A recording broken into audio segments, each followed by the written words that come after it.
is about to start. Reese on the radio. Turn it up. Turn it up low. Turn it up loud. It's like a dream come true. Turn on your radio. Reese is on the radio. Yo, let's get it. Due to the nature of this program, discretion does not exist. It's Reese on the radio. Right now on WTIC News Talk 1080. Come on, Roseanne, do it. Yeah! There you go, on time. Look at her. What's up, scallywags? All you nutmeggers, conversationalists. Hell, all of you debate goers. And 100% I love you to the haters. It's Reese on the radio on NewsTalk 1080 WTIC. The lovely and talented Miss Roseanne on the radio is here. Hello, my dear. Hello. Feel like I spent all day and all night with you, but no.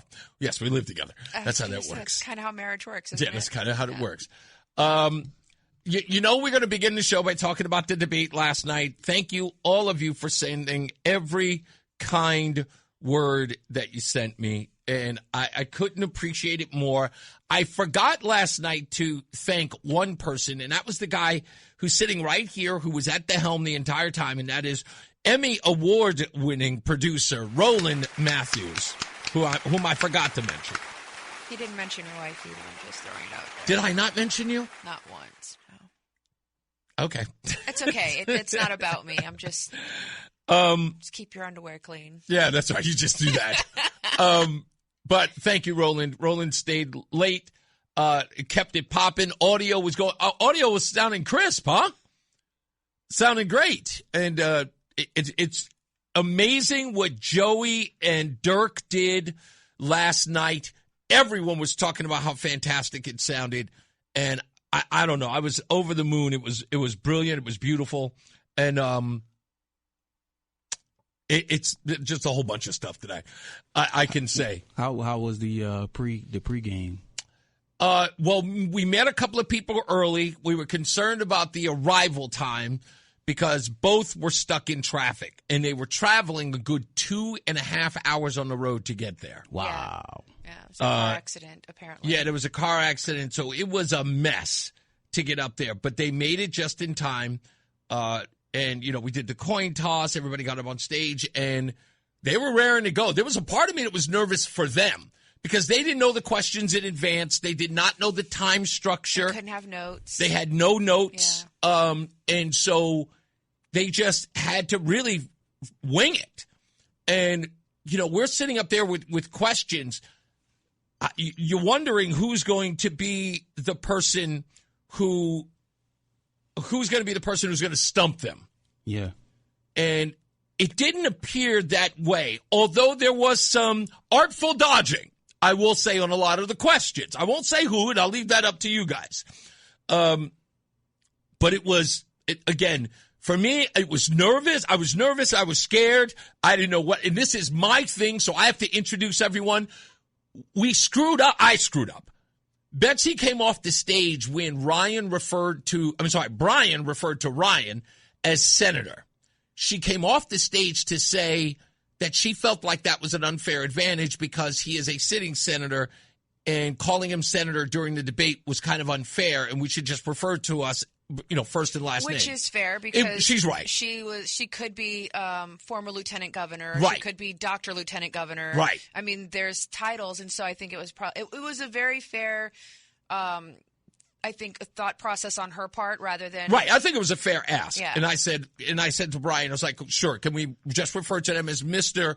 Fazio and Miss McCoy, you know, or full name? Once you start getting into all that, now you got the former lieutenant doctor. Yeah. It could be a mess. That's right. just too much. Dr. Former Lieutenant Governor Betsy McCoy. So, yeah, exactly. So we kept that straight, or got that straight. But in doing that, I forgot that they were supposed to have an opening statement, and we were supposed to give them 2 minutes to do that.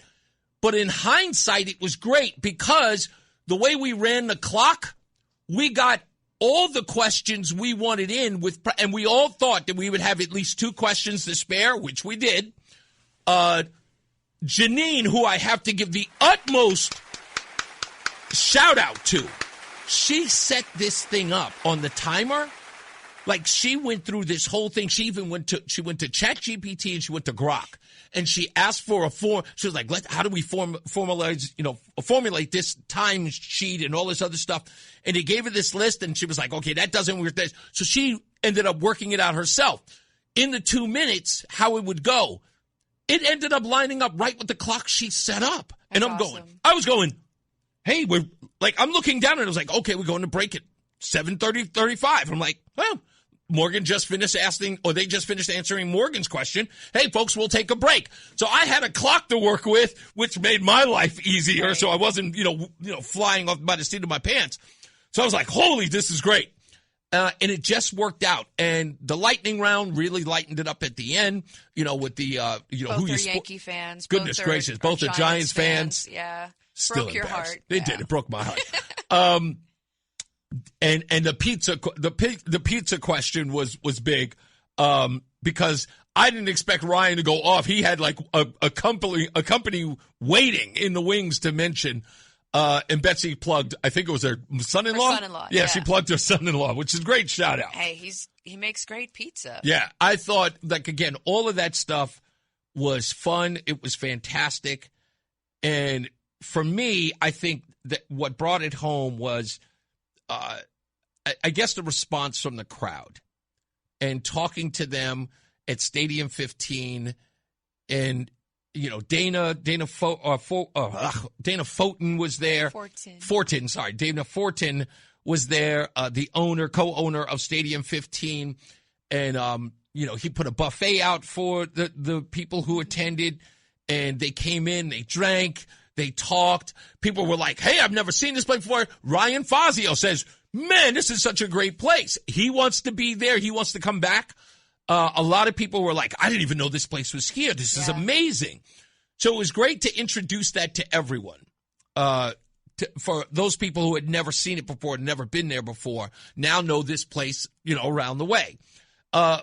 Boost, yes, it is on the YouTube page of WTIC 1080. So just go to WTIC 1080, one word, on YouTube, and you can find a video there. It's available. It's an hour and a half long. Can I give a shout out? Yeah, please. I want to say thank you to everybody that showed up last night. Thank you for taking care of Ernesto. He is my favorite bartender. He makes the best lemonade mocktails for me. I want to thank April and Stephanie and Damien and Matt and Matt. I felt so supported just by the people there that, took care of us. Pete, I don't know Pete's son and Junior. Everybody there was just really phenomenal. So if you guys are listening, hi, I love you. Yeah, that Stadium was 15 is the spot, man. I don't care what anybody says. That is the spot. But I want to give a shout out to Rachel, who I only got to meet for a minute. And Rachel, if you and your husband are listening, I'm wearing the bracelet now. So am I. And wow, yours. No wonder you said that mine was. You wouldn't want to wear these dainty that's very little pretty. stars. It's super cute. It would look really cute on your wrist too. I'd love to see you on you. But Rachel from New Moon Shop, which is in New Hartford at the New Hartford Marketplace, she came by and tell me, because I didn't see the exchange. I was getting ready. What happened when she approached you? She just said, well, she and her husband, I believe his name is Brian. I hope I'm right on that. They were coming in, and I noticed that they looked like they may be headed into the debate. So I'm sitting outside with a couple of ladies. Excuse me. And I said, hi, how you doing?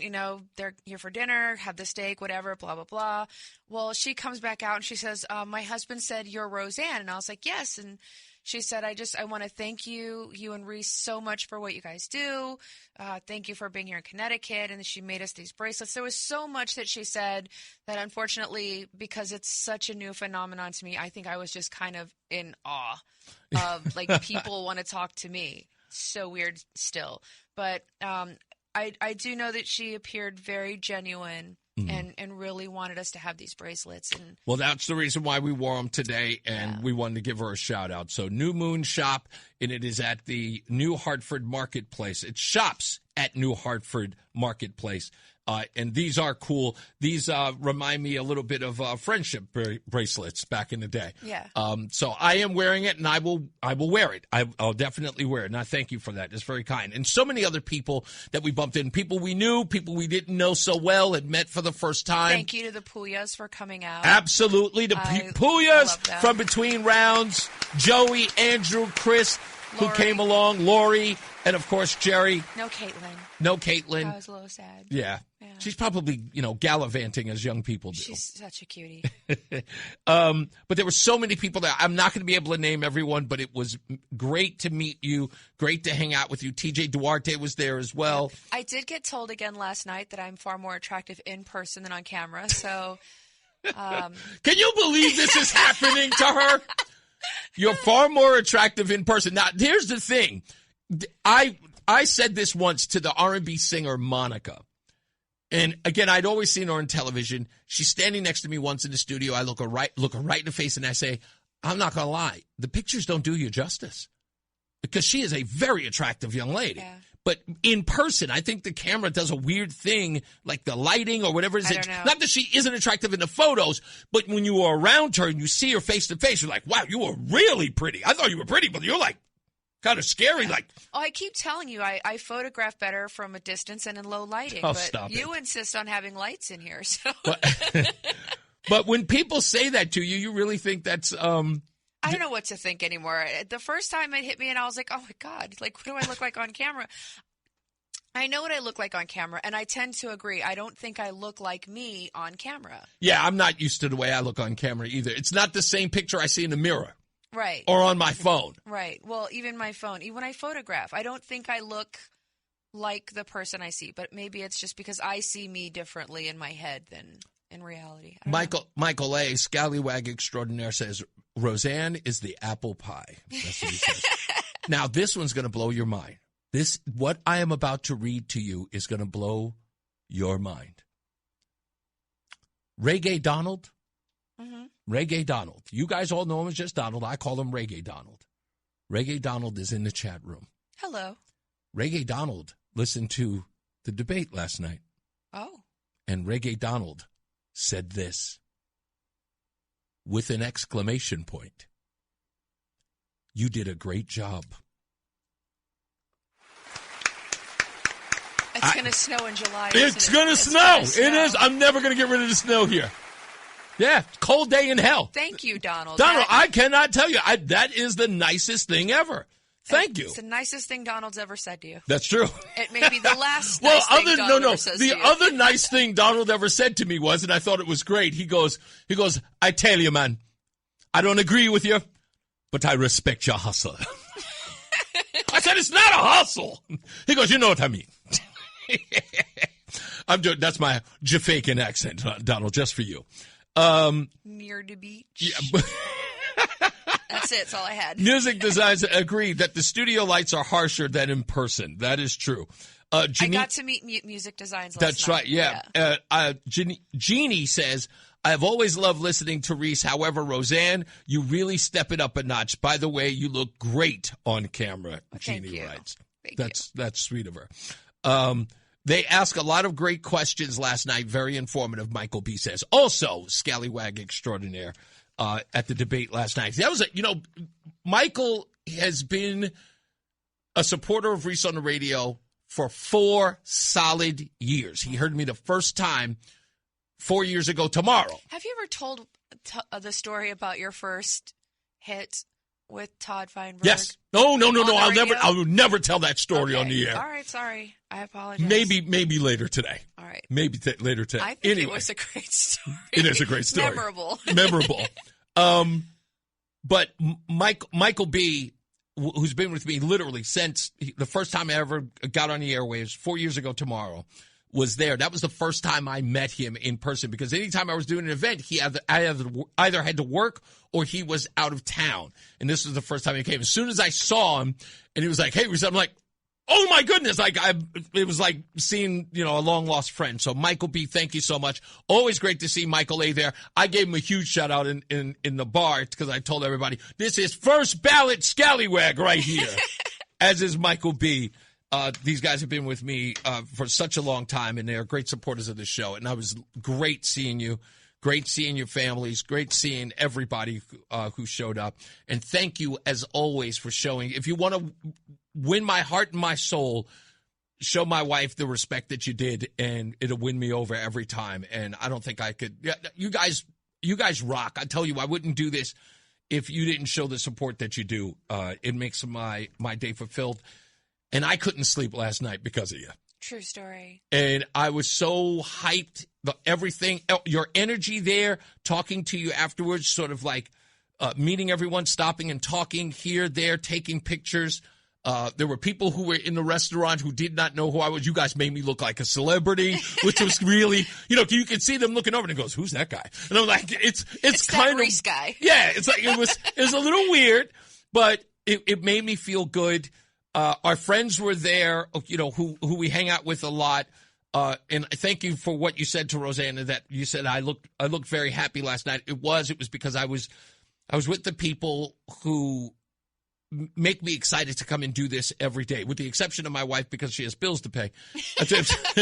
But I really, really love coming here and serving those people. So to be there in their presence, they put a battery on my back when they show up. So I just want to say real quick that a lot of people probably won't know this, and I doubt you would say it, is, I saw you being extremely happy and feeling, it looked to me like you were floating on a cloud. And as we were walking to our car last night and I was asking you, are you proud of yourself? And you said no. And I said, why not? And you said, I'm critiquing everything. Yeah. I'm going back over it in my mind, and this was off, this was wrong, I could have done better. And I would love, and you're probably going to hate this, I would love it if you guys would call Reese up and tell him, if you were there last night, what a good job he did, because he sees that you guys appreciate it, but he doesn't appreciate that he did a good job. And I think it's important for you to hear that, because you took this from an idea that we shared between you and I in our apartment, and you have brought this thing, you brought it to fruition, and you brought it to life, and it's amazing. So I think, you've got to hear that. So. All right. Thank you. We got to take a break. We'll come back. More news, more views. We got to talk about Democrats leaving Connecticut. We will get into the issues in a second. It's Reese on the radio on NewsTalk 1080 WTIC. Fan of WTIC? Then do us a favor. Download the free Odyssey app and favorite WTIC. All right, we're back. Reese on the radio, WTIC, NewsTalk 1080. Roseanne on the radio is here. Michael B. on the line. What's up, buddy? That was perfect last night. Thank you, absolutely perfect. It's what we need in this state. And it actually made my mind up because of Erin dropping out of it. Uh-huh. I wasn't going to support her. Like, if you can't have the gall to come out in front of the people you want to vote for you and throw your ideas out like Fazio did last night, I'm actually offering to work on his campaign. Wow. Okay. I think that's what these things are supposed to do, is to get people energized behind a candidate and then say, I'm actually going to, sacrifice or put a little bit of my, sweat equity into that because you're invested. And, like I said, the choices that they make are the choices that they make.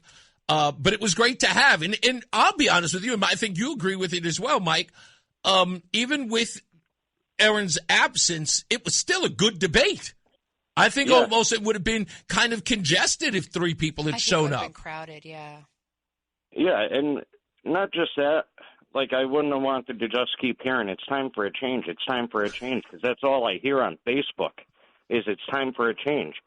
No ideas come with that change. I'm trying not to laugh, but I get what you're saying. You're making me think, because I was reading an article in the Connecticut Mirror today, and they make reference to the fact that Betsy, because they say that, he said Hopkins billed it as the 11th commandment, gubernatorial debate. And he goes, it didn't go without one little jab, but not by name. And, of course, he referenced when Betsy makes the air quotes of, time for a change. And then, as soon as she said it, I wish the camera was on me because I just grimaced. I went, You should have heard the audience laughing. Like, people, everybody just cracked up. I was like, but I get the reason why it has to done. As long as it wasn't mudslinging, it's fine. And 99% of it was not throwing anybody under the bus. So with that, they were clapping for each other when the idea was good. Yeah. That's, you know what? That was great, because even asking that question, Mike, on what are the things that either of you would take from the other campaign and maybe establish it in your tenure as governor, I love the fact that Ryan pointed out the elephant in the room that people say about him. And he said, if there's anything, I would love Betsy's energy, because that's the complaint that many make about Ryan, is that he doesn't really have a sort of energy. However, after he said that, he became more energetic. Not just that, he was way more articulate on his ideas. Mm-hmm. Like I get the fact of getting rid of all the income tax, but it's not feasible with two-thirds of the legislature being on the opposition. It's not going to happen when you get in. Yeah. That $1,500 he spoke about is way more likely to end up in my pocket than the income tax going out the door. Yeah. Yeah. He had more down-to-earth, realistic ideas that could be implemented, like when you guys asked about removing, what would you do on the first day? Yeah. And he's like... Executive orders. Yeah. I would give the power back to the parents. Yeah, which my daughter's being affected by that. Yeah, we met another woman who was affected, a woman from Romania, whose daughter has been affected. She got a court case that's pending now based on the same thing here in Connecticut. About parental rights and girls in locker rooms and things. I mean, I thought that everything that was said on that level, especially the executive actions part, was perfectly timed, and I think it was a needle mover, if you will. I think a lot of people, it resonated with a lot of folks. Yeah, it did with me. Like I went in there with an open mind on both of them, mm-hmm.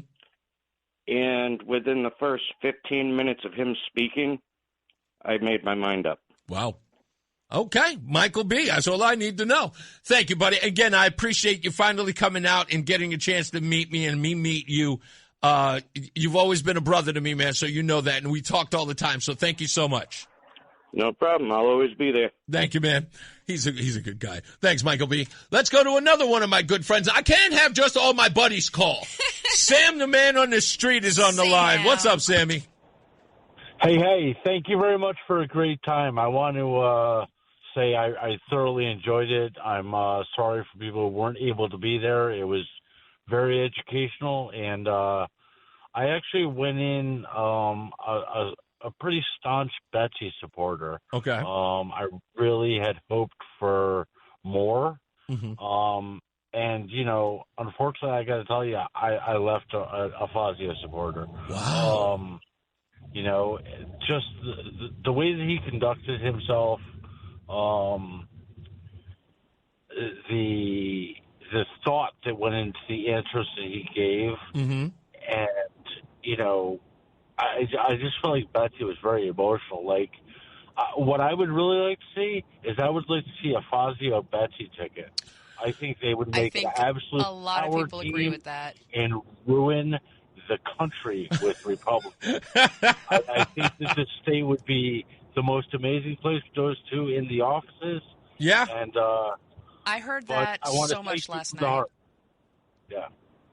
Yeah, that was said. That's been said last night and almost everywhere else that I've been in the state so far, is that Betsy's energy and her ideas, they complement someone who, like, if Ryan's going in this direction and you need some fire under his belly, like she's, I don't mean this in a disrespectful way, but Betsy has an attack dog behavior. I remember when she said to me, she goes, I'm the type of person that will kick down a door. I'm kicking down doors. And that's the persona that she has. And it's done, crazy enough as it is, it's done in a style, the way Betsy does it, that's kind of infectious. And I almost feel like if you have her around, you might even catch a little bit of that energy. Absolutely. I really wish that the two of them could spend more time in Hartford County. Yeah, that they need to be here. I'm really, really upset with Erin that she didn't even try to show. But, say la vie. Yeah, exactly. Thank you, Sam. I appreciate you, brother. I will talk to you soon. Right on. Have a great night. Bye-bye. You got it. Poet laureate Fred in Middletown's on the line. What's up, buddy? Hey, well, I have a question. Was there an empty chair for Erin? No, there was not. That would have been a striking sight. No, we don't want to do anything like that. We just had two podiums, two candidates. That's it. That's the way it's been since the beginning. Just in case at the last minute, she decided to show up. Or that other guy who claims you didn't get invited, but we have the emails that show. We have another person who's online saying that he wasn't invited, and then had the audacity to say that it must have been set up last minute. I'm like, okay. Oh, please, that would have been a waste of time. And good point that with just the two of them, it was actually better. They could really juxtapose. And I want to make just a little subtle point that I think it's really obvious. It's Fazio. Betsy is like a Ralph Nader candidate or a conservative like Ralph Nader candidate? No, I mean a character, who kind of. I really never saw Ralph Nader as a character. You did? Well, I mean, boring and dull as he is, it's like caricature. Yeah, caricature. Okay. Because I'm like, Ralph Nader didn't have, seriously, you would have to inject him with speed to get him to be moderately entertaining. Right. I mean, he's the guy from Walton Mountain running for, or Jesse Jackson. He said he's from Walton Mountain. He's the John Boy candidate. Yeah. But so, she's so terribly charismatic and all. Oh, that's a nice way to put it. But the Fazio is that's the guy you want, man. Your bean counter, your guy who's in the gym working out on the heavy rope and skipping rope. And yeah. You got it backwards. He's just, the previous caller nailed it. Now, here's what I would call the litmus test of it. Yeah. Just like somebody said, when people, let's say, walk away from Trump for supposedly principles, where they go next. Yeah, indeed. Either says it was true or puts the lie to it. Like Marjorie Traylor Greene is not looking real good. That's Dana Lash. I got to credit. That's Dana Lash.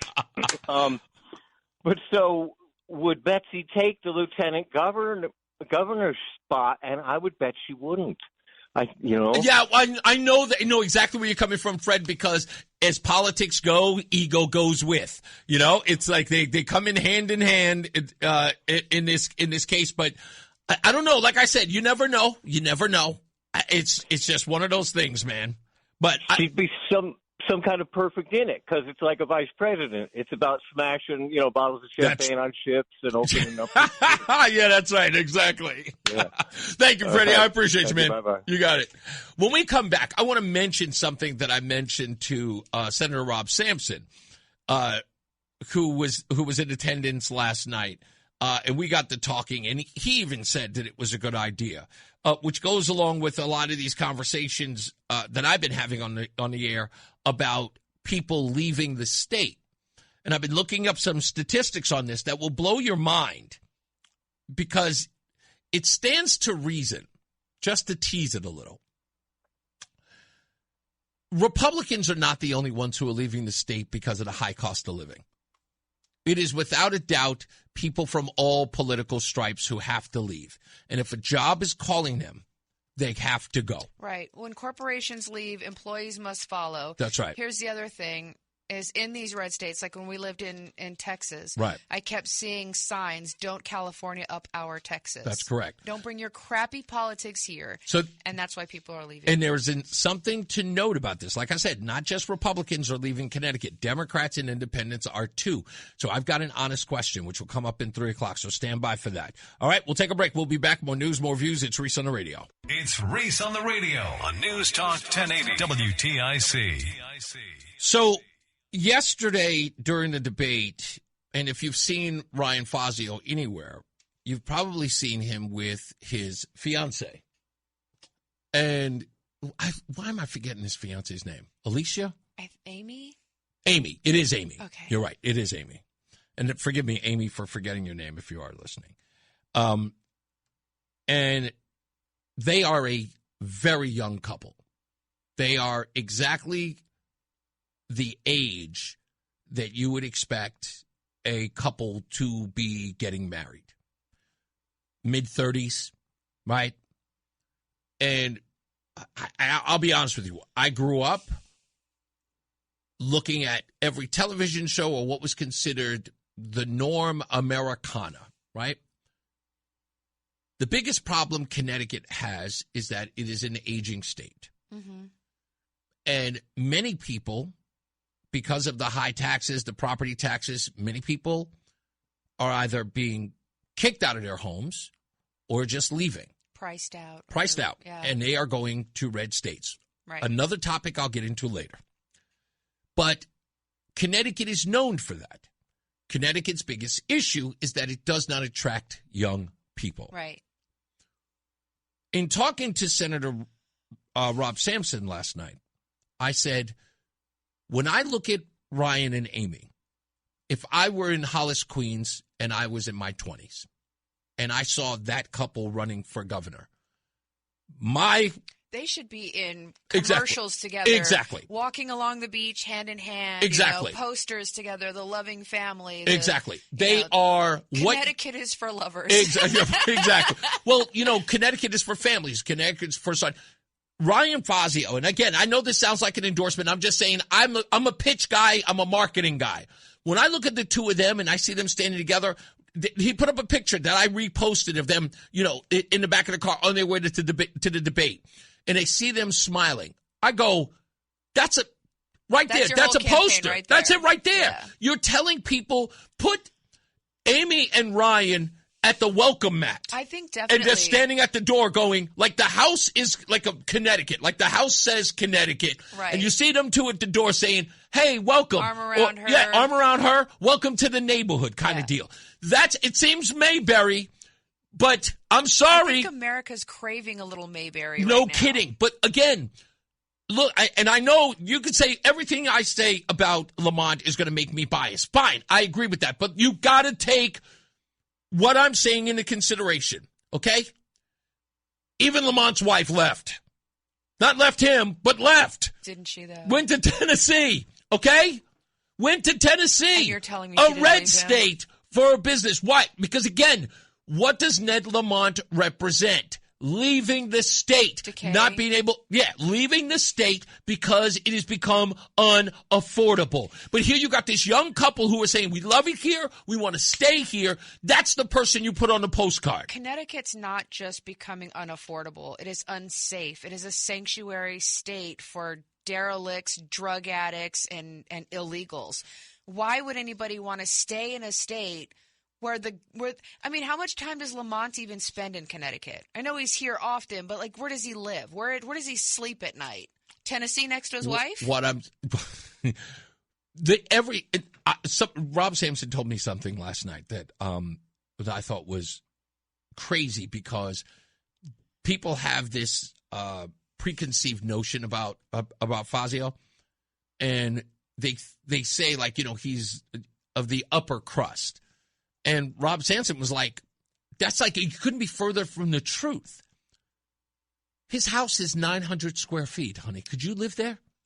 I mean, our apartment's 592. Yeah, so.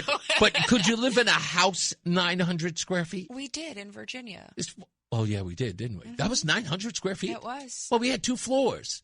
That was still 900? It was a split level. It wasn't. Well, how many square feet are in the bottom? I'm guessing half of what was on the top. That sucks. No, it wasn't that small. Yeah, I think legally because the living area, the room that we call my cave in the corner, that's not a bedroom. The main floor is bigger than our apartment. Here. Yes. Okay. Much bigger. Yeah. Okay. So we definitely didn't have 900 square feet. But again, I'm just saying that this guy looks exactly like you want Connecticut to look. I That's agree. That's the guy when you say it's big. I know it sounds like I'm just telling you as a marketing guy. When I look at him, I look at them as a couple. I go, how do you not want that on a postage stamp? I think that the campaign should really consider, like that other person's running commercials all over the place. I would love to see commercials of the two of them, you know, on TV together, talking about their courtship or how, you know, where they met, things like that. Humanize them. But he's got to start incorporating her. I think she's going to be a huge draw for his. She could be the future first lady. She could be a huge draw for his constituency and other young people that look at this and go, well, I mean, heck, if they can do it. Yeah. You know what I mean? I think it's important. And again, thinking about families, when you want to start bringing a more positive, wholesome view of a place. Connecticut, yeah, sure. Right. You want to use people from the area, but you want to start showing, you know what they say, dress for the job you want, not the job you have. That's right. We want to present the Connecticut we want, not the Connecticut we have. Great point. Fantastic point. But again, like I said, not endorsing anybody. I'm just saying that's what I do. When I look at these campaigns, I know what I see and what you sell. And I was talking to the senator yesterday, and he was just like, even he said, he was like, that's a really, really good point. Because he likes him too. Oh, it's 3:00. We got to go to John Silver, the WTIC newsroom. We'll be back. Reese on the radio, making sense of the news. Yeah, even when it makes no sense at all. Now on WTIC, News Talk 1080. All right, we are back. Reese on the radio, Roseanne on the radio. And again, thank you all for taking part in the debate. If you listened online, watched it on YouTube, or you were live at the event, we thank you for supporting the station and supporting all of us here. Brian Shackman, Morgan Cunningham, Joey Burgoyne, of course, my Emmy Award-winning producer. Janine, Dirk, who did everything to make this possible as well. Hey, Roland, did you expect me to end the debate with my send-off as I did? Were you expecting that? No, I wasn't. I caught you off guard, didn't it? I said, oh, snap. Yeah, there was. That is a rule of mine. There's only one time in 4 years I didn't do it. Actually, no, I'm wrong. 2 times since I've been on WTIC that I did not do my send-off. Yeah, one time Mark Christopher was like, "Hey, because you were running late." That's right, and you didn't say it, and he was like, "No, get it in." Yeah, that was, and I've got to respect him for that. That's Mark Christopher, class act. I want to bring this up. Thank you again, Roland, really, for staying late. And I'm sure you didn't need to. We could have made somebody do it, but you didn't. I hope you got paid for it. I'm always here to help the kids, man. Helping the kids. That's right. This is an important thing to note, folks, and I'm trying to wrap my head around it because I already know, like a good attorney, I know the answer to the question before I ask it. Do Democrats leave poorly run states like Republicans? Roseanne? Absolutely. Right? Beyond a shadow of a doubt. Well, money problems are universal. Money Red, moves blue, mountains. Purple. Yeah, it doesn't matter. If you can't afford to buy breakfast, lunch, and dinner for your kids, you're not going to stay there. And it is definitely certain that if you are moving out of a state that is high tax, high cost of living, if you are moving and you're a Democrat, you're probably going to a red state. Alexandria Ocasio-Cortez during the pandemic was hating publicly in Washington on Florida because of their lax COVID restrictions. Well, where was she? But where was she on vacation? Right there in I think it was Jacksonville, Florida, or somewhere else. I don't know. But nonetheless, Orlando. But she went there. She was on everywhere on X, or at the time Twitter. That's what we call integrity, boys and girls. And she was right in the place that had the least restrictions, hanging out, and she was photographed there. That's right. Dancing, drinking. Right. She didn't post that on her own page. She got busted down there. Right? And that's how it goes. That's how these people behave. And you expect it. Why? Because of their own self-interest. Now, I got to ask the question with that, folks. You're moving to red states. You move into MAGA country. And something about that doesn't make sense to me. It just doesn't. It can't. You can't stand MAGA in your own state. But I know you're not leaving because old, redneck MAGA guy lives next door to you. I know that's not why you're leaving. You are bouncing for reasons that you know have everything to do with your vote. Don't lie. And those of you who are still here, who know that you can't stay, no, you got your eyes on the prize. Where can we go and save a buck, Agnes? And you are probably looking at MAGA country, hating it all the way. I'm going to be down there with those damn MAGA people, those cultists. But you're on the way to just, feed off the fruits of their labor, right? Everything that they voted for is attractive to you now. They're like puppies that pooped in their kennel. Yeah. And they're screaming and whining and complaining. And they're covered in their own poop. Yeah. Right. But you pooped in your own kennel. Yeah. Now you want me to be responsible for your poop. Okay, fine. So this is the point that I'm trying to make.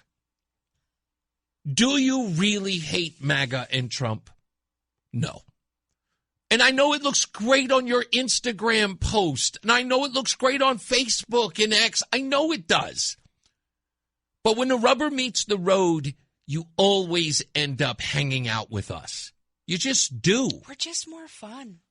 Agreed. Our drinks are cooler. Yeah, don't get me wrong. I know you're going to move to Texas and ignore us. I know you're going to move to Florida and ignore them.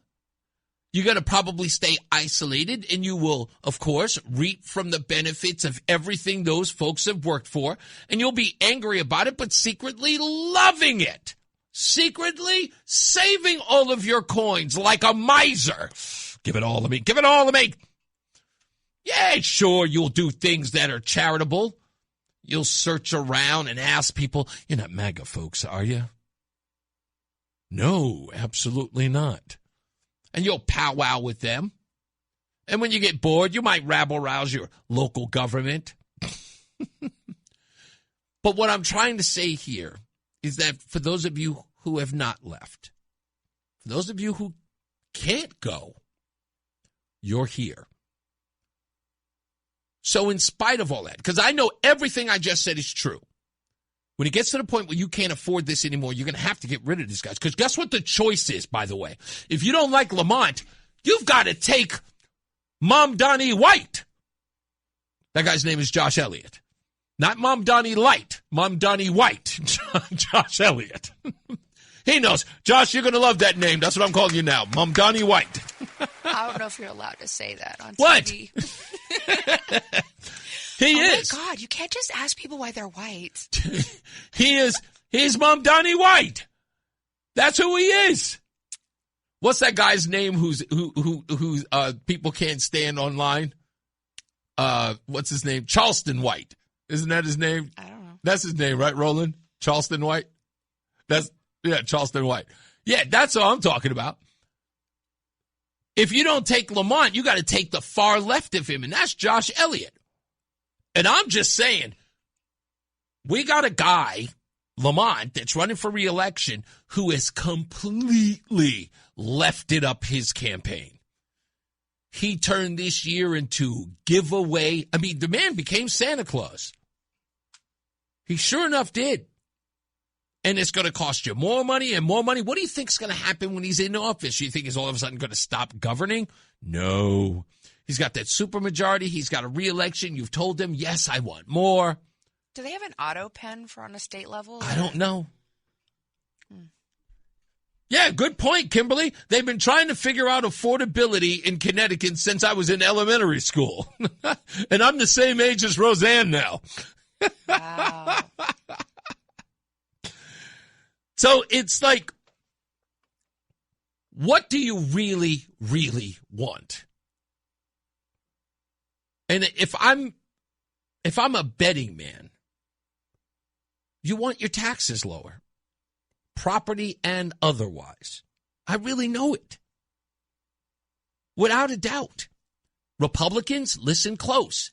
This is the message. This is. And I think Ryan said it last night, and a little bit of Betsy said it as well. That knocking on the doors, meeting those people where they are, you've got to start talking to them about their future because they're going to have to move too. They're going to become a point where the well runs dry. And you can be angry at the wealthy. You know, we had Reverend A.J. Johnson here a couple of weeks ago. He thinks, and he doesn't even understand. Talk about a guy who's lived in Hartford all of his life. Doesn't understand. He says the reason why Hartford is poor is because the suburbs around him are bleeding the city dry. What he fails to recognize is that the whole state is financing the boondoggle that is Hartford, that they can't even respect. Okay, so I've been in Connecticut for like 5 whole minutes, and can I just tell you that those of us that live in the suburbs avoid Hartford. No, but their taxes go. Listen, we avoid Hartford at all costs. We don't go into Hartford. No. We don't do anything in Hartford. And taxes that a community pays into their local tax, that tax revenue stays in that county. Unfortunately, not here. Federal taxes, no. The state level taxes go to Hartford. To Hartford, right? But the local tax stays in the community. So that's why people are paying higher taxes to live in Greenwich or Farmington. No, paying higher taxes so they can pay for Hartford here, Roseanne. That's how it works. So the rich people are subsidizing the poor. For Hartford. What are these poor people griping about? That's my whole point. That's the whole thing. A.J. Johnson doesn't even know how Connecticut works. He thinks that Hartford is providing finances for Farmington and for Bristol and for I don't know, New Canaan. Whatever the case is, he believes that Hartford is the place that's being bled out. He doesn't understand that it's the suburbs that are being bled out to finance the slums. He doesn't get it. That is absolutely insane. Yes, no kidding. So that's my point, is that what needs to resonate, what has to happen, is that guys like A.J. Johnson, a guy who is a considered leader of the black community or the community at large in Hartford, that guy doesn't understand how the politics or taxes work in the state. Why? Because no one's going out and telling him. In the Democrat Party, they know that man is running around saying that nonsense. And they go, that's okay, dumb boy. You keep being the idiot that you are. Keep promoting Democrat politics. Oh, my God. They don't understand that they're being used. That's the problem with these young people, because they go around, like, these young people are now following the guy that gets the clicks and the likes. Oh, he's famous. Like, he's popular. He's got like 1 million followers on TikTok. So that guy knows his stuff. That's the problem. Like, that's how you get a Hakeem Jeffries. When kidding. You just say stuff to say stuff. It's polarizing. It's shocking. It's a Howard Stern politician. That guy's hilarious. Yeah. We're going to vote for him. Exactly. And the guy has no idea what's going on. But this is the thing, is that here's a guy who is a community leader, right? And in order to lead the community, you have to do that with a sense of what's going on. Can I just say I hate that term, community leader? I know, but I'm using it for the purpose that he states it, right? As a community leader, people are looking to him to guide them and to tell them what's going on. He has no clue. The fact that he doesn't understand what conservatism is versus a Republican. Anybody can be a Republican. Mike Bloomberg made himself a Republican so he could win the election in New York. The guy is as liberal as sin, okay? He is liberalism, but he ran as a Republican, and he doesn't understand that means nothing in the grand scheme of things. He thinks they're one and the same. Why? Because he doesn't understand politics, but that's the guy who's been chosen to lead people. And that's why when he came here, people were saying, I wanted him to speak. I said, no, the biggest problem is that he's had too much time to speak. He's been talking all of his life about stuff he knows nothing about. The objective of getting him here on this program, to sit across from me in the chair you're sitting in, is to finally drill some sense into him so he can go back home and say, sorry, folks, I had it wrong. Or at least attempt to understand, like, help him realize what you are saying is factually inaccurate. I think the biggest problem that I'm having right now with politics thus far in Connecticut, my first time ever being this involved in a local election, is one, your delegates pick who your candidate is. The voters don't even get a chance. It's the delegates. I mean, there's a primary. Not unless there's a primary. But if there's not a primary, The voters don't get to choose for whom they are elected. And a lot of people right? here hate that. And it's ridiculous, but if you make the right backdoor deals, you get the nomination, It right? is. That's number one. Number two is that nobody knows what the heck is going on. Nobody knows how. Like, it's so hard to just go, hey, Google, what does this mean? Nobody's bothering to do any research. You just educated me on something. When we get on the break, I will be researching that further because I want to be better informed. Right. What's wrong with me that makes me want to be better informed? I just don't want to be an idiot. I don't want to be led around by an idiot. And by the way, the final thing I'm going to say is the people that we elect are not leaders. They are representations of us. Yes. You people walk around saying they're our leaders. This guy's our leader. Our governor's our leader. No, they're not. Yeah. You are picking the people that resemble you. And if Ned Lamont resembles you, then we've got big problems. I don't think – yeah, you're 100% right on that one. Yeah, and it's funny because Joey V says, because the money is going into the black hole known as the general fund. Yeah, isn't everything going there? Restaurants' money. Yeah, restaurants' money. Who else's money is going there? But yeah, that's the whole point I'm saying about this is that these folks do not understand. Now, I know it's a difficult thing to do. You can't. It sounds wild, but you cannot hold forums in churches where people come and gather. Sorry, the inner city doesn't do that. You have got to be on the ground. Look, I don't think anybody's bold enough or brave enough to do what Mark Walsh does. And I'll be honest with you, too, that if you look at why it's probably a good idea that churches don't get involved in forums, we see the videos all the time on TikTok. Yeah. Look back at the Margaret Sanger era. Right? What did she say was going to be most effective and useful in the black community? The pastors. They were going to do what? They were going to encourage the black community to do exactly what they wanted. And which that is was what eugenics. LBJ said. Yep. LBJ said, have these Negroes voting for us in for 200 years. 200 years. And that's exactly what's happening. That is the people who pushed abortion. That is the people who are now pushing transgender ideology. Those are the people that are pushing Islamism over, traditional Christian values. Those are the people pushing socialism and Marxism. Are those entities. And that's part of the problem is that pastors and ministers in the black community have been given so much power that they manipulate and dominate and further ruin the black family and the black mindset. Well, yeah, that's we'll talk about that in a little bit. I've got a story about that. Hey, by the way, we've got a guest coming in. John Lyman of Lyman Orchards is going to come in. I don't know if he's bringing any pies, hint, hint, but I hear that he might be bringing pies, hint, hint. Apples. John Lyman's going to be here at 4 o'clock. Yeah, exactly. You don't even like pie, but well, he's got something to celebrate coming up because those of you who do know, and I know you know better than I do, the Lyman Orchards and the Lyman family has been here. It's older than the United States of America. In fact, I think it beats out the United States by a good 35 years, or 38 years. So there'll be John Lyman will be here to talk about the festival that's coming up this May. I think it's on the 16th. When I look at my notes, I'll check out my notes. But he'll be here at 4 o'clock. We'll talk to him. That issue with black leaders is a very, very good point. And people failed to realize this, even in the civil rights movement, is that no one... I got to use another story to illustrate what I'm trying to say here. So I'm going to do it this way. I've told this story. It's on my TikTok page. I may even play it for you. But I talked to the guy who ran the mobile museum for the Negro League, Negro Baseball League. And he was on our show in New York City. And he was on the air talking about Jackie Robinson and, of course, the color barrier being broken with Jackie Robinson. And he was on telling the story like he told anybody the story. Jackie Robinson, great hero, blah, blah, blah, blah, blah. He gets off the air, and I couldn't help but ask, and I said, were the people in the Negro League really happy that he went to the majors?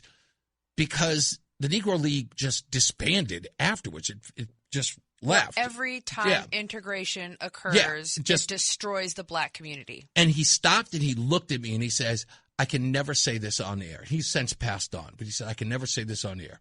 He says, when Jackie Robinson left the Negro League, we hated him. And I went, what? He goes, yes, we did. He said, because we were satisfied with having a Negro League. We didn't want what the white folks had. We had the Negro League. People were showing up. We were breaking records. We were a our league. Own entity. Yeah. We were content. There was no desire, if I understand correctly, there was no desire to go integrate into the white league. We have our own. Because they were satisfied with their own. You do your thing over there. I'm going to do my thing. It's like us at home, right? That's you right. go over there. You do your thing. I'm going to go over here and I'm going to watch. And I look at the civil rights movement as the same way. It's because you had a bunch of representatives fomenting their ideals, never considering everybody else. That's why I don't like leaders. So I like the fact that you brought that up. Let's take a break. We'll come back. More news, more views when we return. It's Reese on the Radio. Spider-Man. Hey, he's your friendly neighborhood Reese on the radio. Right now on News Talk 1080 WTIC. Hey, we are back. Reese on the Radio, Roseanne on the radio. I want to read a comment by Bob J. In the chat room real quick. In the last break, if you're just joining us, I was talking about a famous Jackie Robinson story. By the way, Roseanne, could you do me a favor? Find me the guy who was in the mobile... I always forget his name, and that's my bad because I reference him a lot. The guy who was the proprietor of the Mobile Negro League Hall of Fame bus. And here's what Bob J. wrote. He says, we don't agree on much, but I appreciate your spot-on observations about the Negro Baseball League. People should know that Branch Rickey did not sign Jackie Robinson to integrate baseball. He signed him because he realized that there was an untapped resource in the Negro League, and he wanted to take advantage of it. Yes, because the players in the Negro Leagues were clearly, there were better hitters, there were better pitchers, and blah, blah, blah. And it was a slow integration that Branch Rickey sort of pulled in. I'm not trying to disparage Branch Rickey. He is a hero in many ways. And yes, baseball became what baseball is. Integration for baseball was a good thing. However, you have to tell the real story and the true story. And what this gentleman has expressed to me, and the reason why I knew it, because I had already heard the story. But when he was on the air telling this sort of romantic story of Jackie Robinson while negating the facts, I knew the truth, and I knew he couldn't say anything on air, so I asked him off the air. And then when he expressed that, I was relieved. Here's why. Because my entire life, I knew. I don't know what it was. I don't know why it was. But I knew I did not have to have other people's stuff in order for me to feel good about me. Like, I didn't need their people's stuff to say, like, I had to have a ownership or a self-reliance or a self-dignity in order for me to feel good. I did not have to live by other people's standards in order to exist. I can have one for myself. I can have an ideal for myself. Why are we still reaching for everybody else's stuff and then calling that an achievement? It really takes away from our own abilities, right, and our own accomplishments. I got a car, but I don't have a Mercedes. I got a house, but it ain't in Beverly Hills. I saw a guy with, I walked into a room with no shoes, and I saw a guy with no feet. Damn right. Yeah. So I always knew that about me. The reason, and this is the crazy part. So when he tells this story about, look, we hated it because we were doing fine. We weren't trying to make a whole bunch of money. We loved playing the game. People were showing up at the ballparks. People were known. We were famous. We had our own little celebrity and our own little fanfare like every sports group does. Now. It would be one, I just had it. It was founded by Buck O'Neill. That's him. Okay. Buck O'Neill. Thank you. I was trying to remember his name. So, right around that time, people were doing things like the Oscars So White. Not the one that you saw that was a hashtag. I remember that one. But there were people like Al Sharpton and other Negro leaders who were saying that they wanted more representation at the Oscars. Well, then be better. More representation at the Emmys. And my pushback on that was, what the hell do we have the Soul Train Awards for? What do we have the NAACP Image Awards for? The reason why those things were invented was because you were saying that white folks won't give you your accolades, so we're going to give them to ourselves. You did all of that work. You do that for 20 years.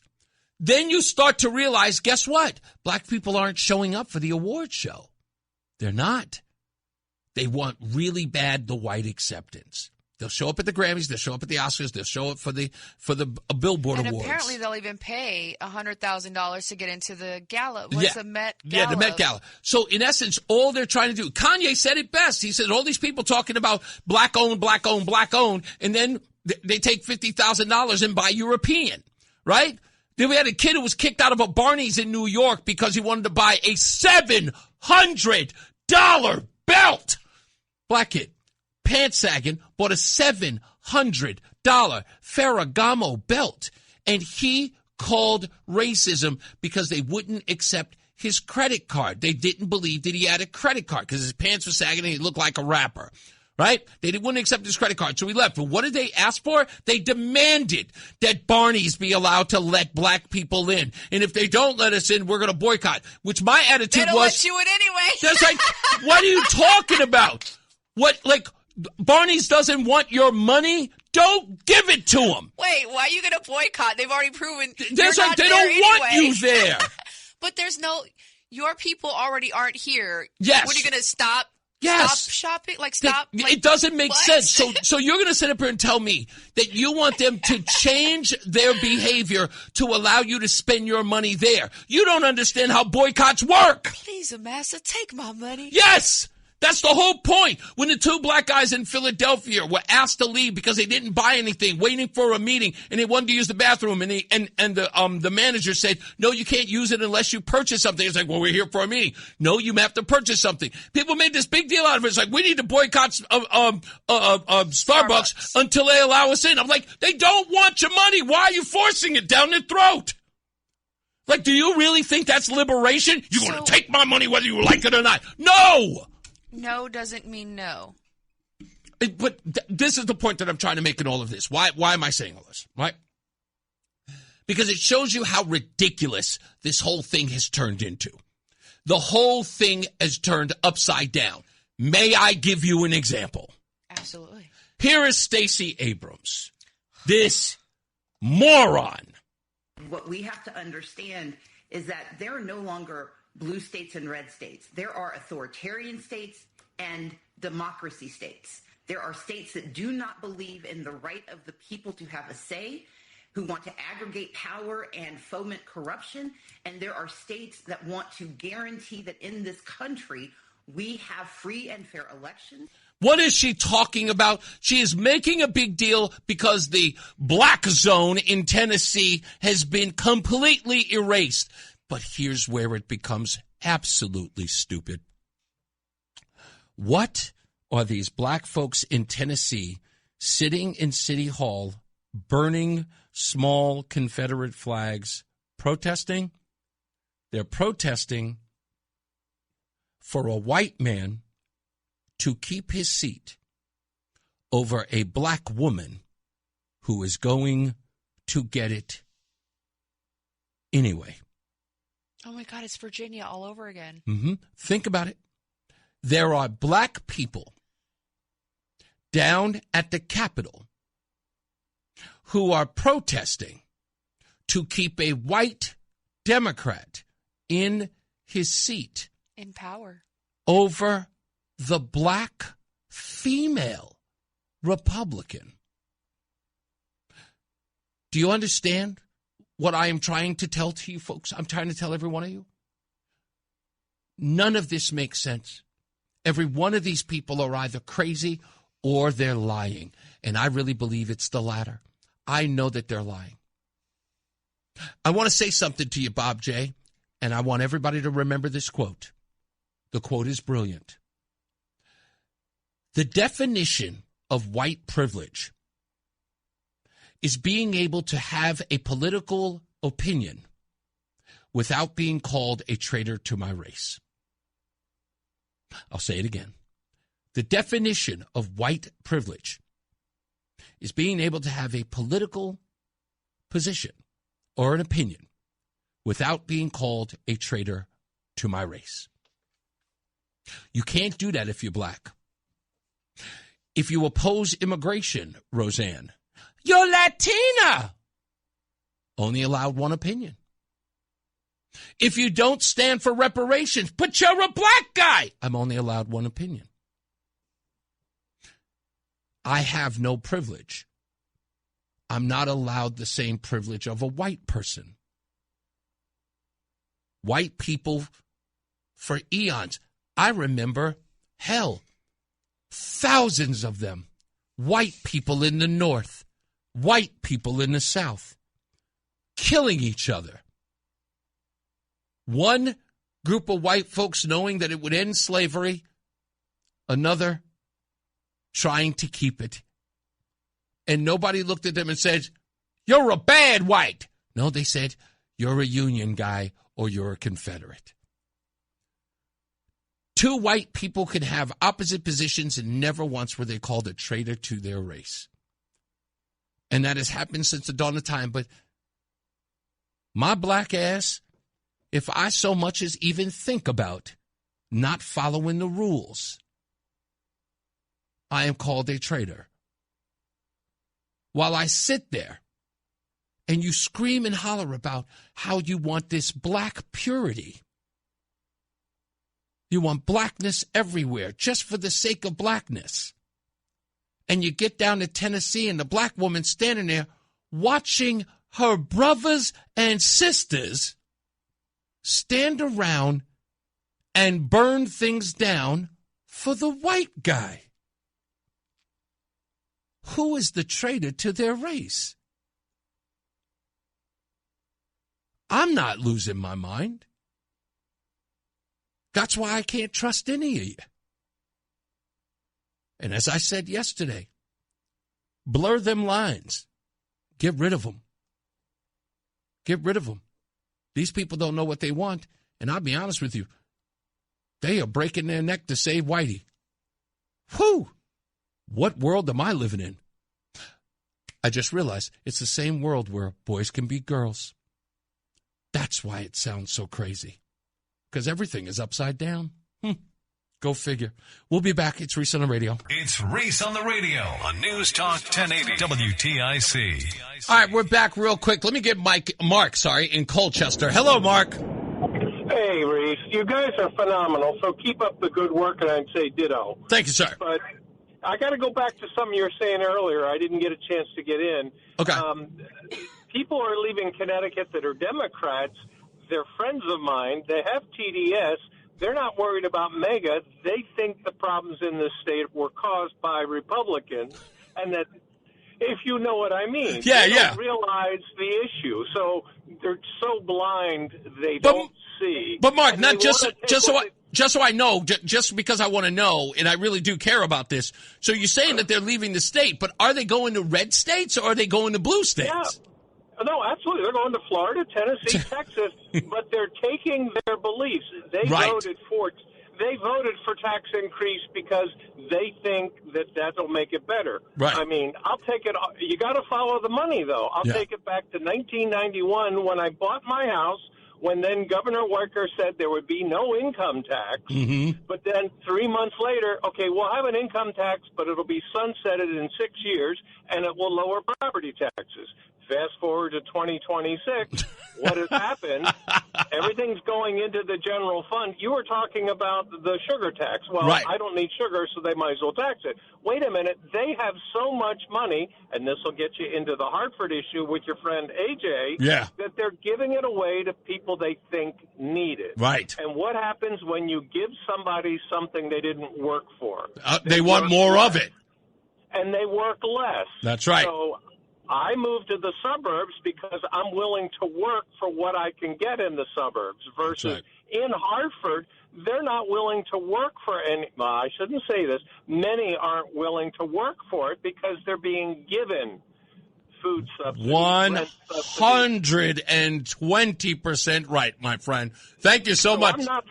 I'm not sucking Hartford dry, but... No, that's what I'm trying to explain to AJ. He doesn't even know that. But I appreciate you. Thank you, Mark. Thanks for holding on for me. You take care. You got it. Yeah, it's a serious point. Yeah, Simsbury Joe just sent me, I know everything about it. I checked it out. It's actually legit. It's not a... we'll talk about that later. I don't even want to bring it up. I read it. I was going to say something about it. It doesn't matter. But thank you, Joe.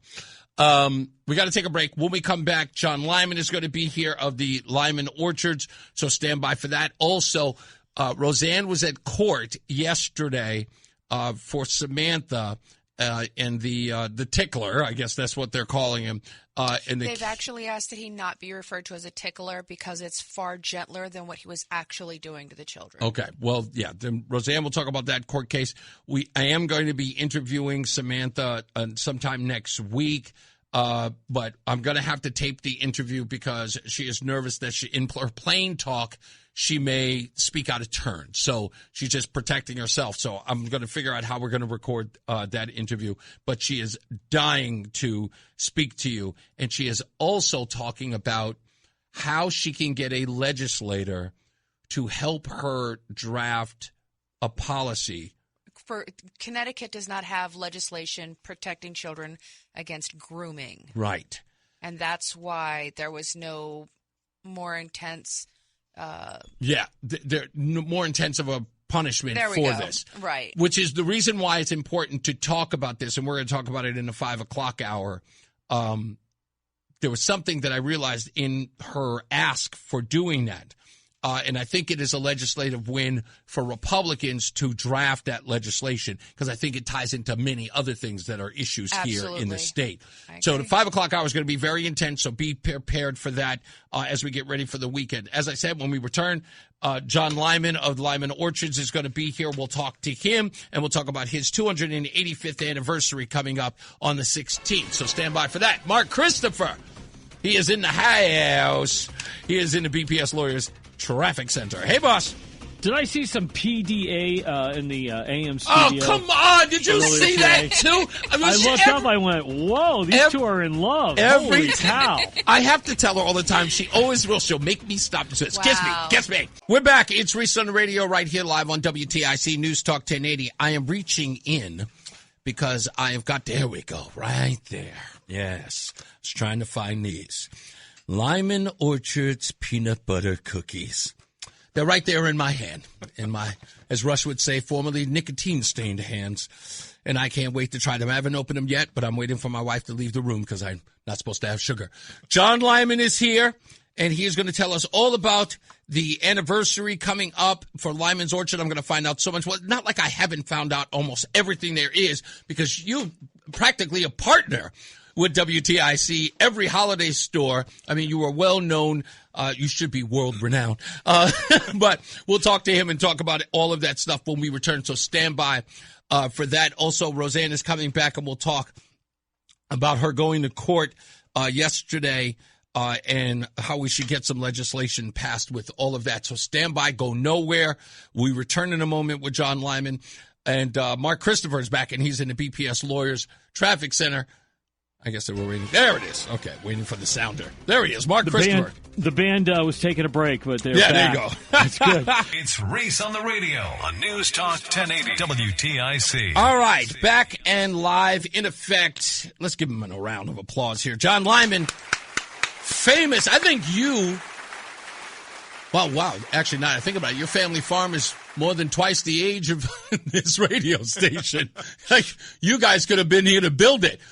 John, thank you so much for being here, and we appreciate you. You've got a huge anniversary coming up. Tell everybody about it, where to go, and how to participate. 285 years, that is stellar. That is longer than the history of this great nation.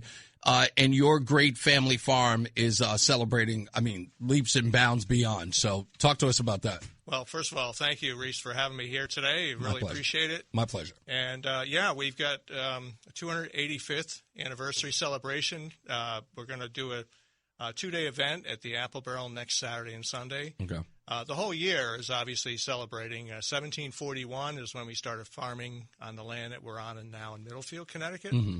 And so, yeah, we're recognizing it's also the 250th of the country. Right. So we're glad to share that as well. And you think about it, George Washington was 9 years old in 1741. So it kind of gives you a little bit of perspective. There's a hell of a perspective.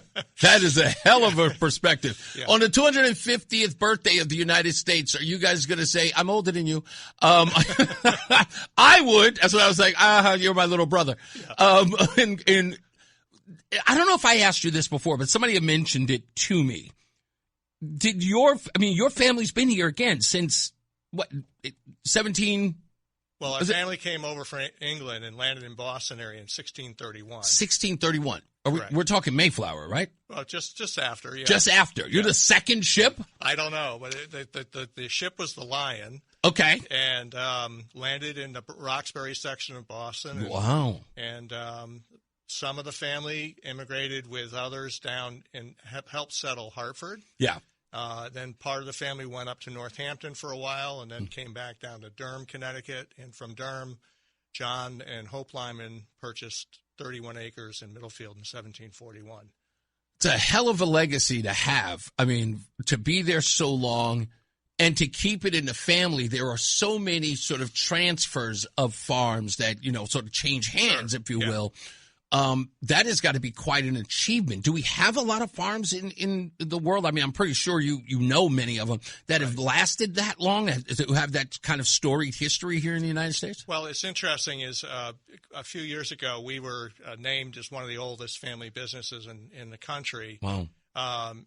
And on that list, the two common industries were agriculture. Right. And the other was funeral homes.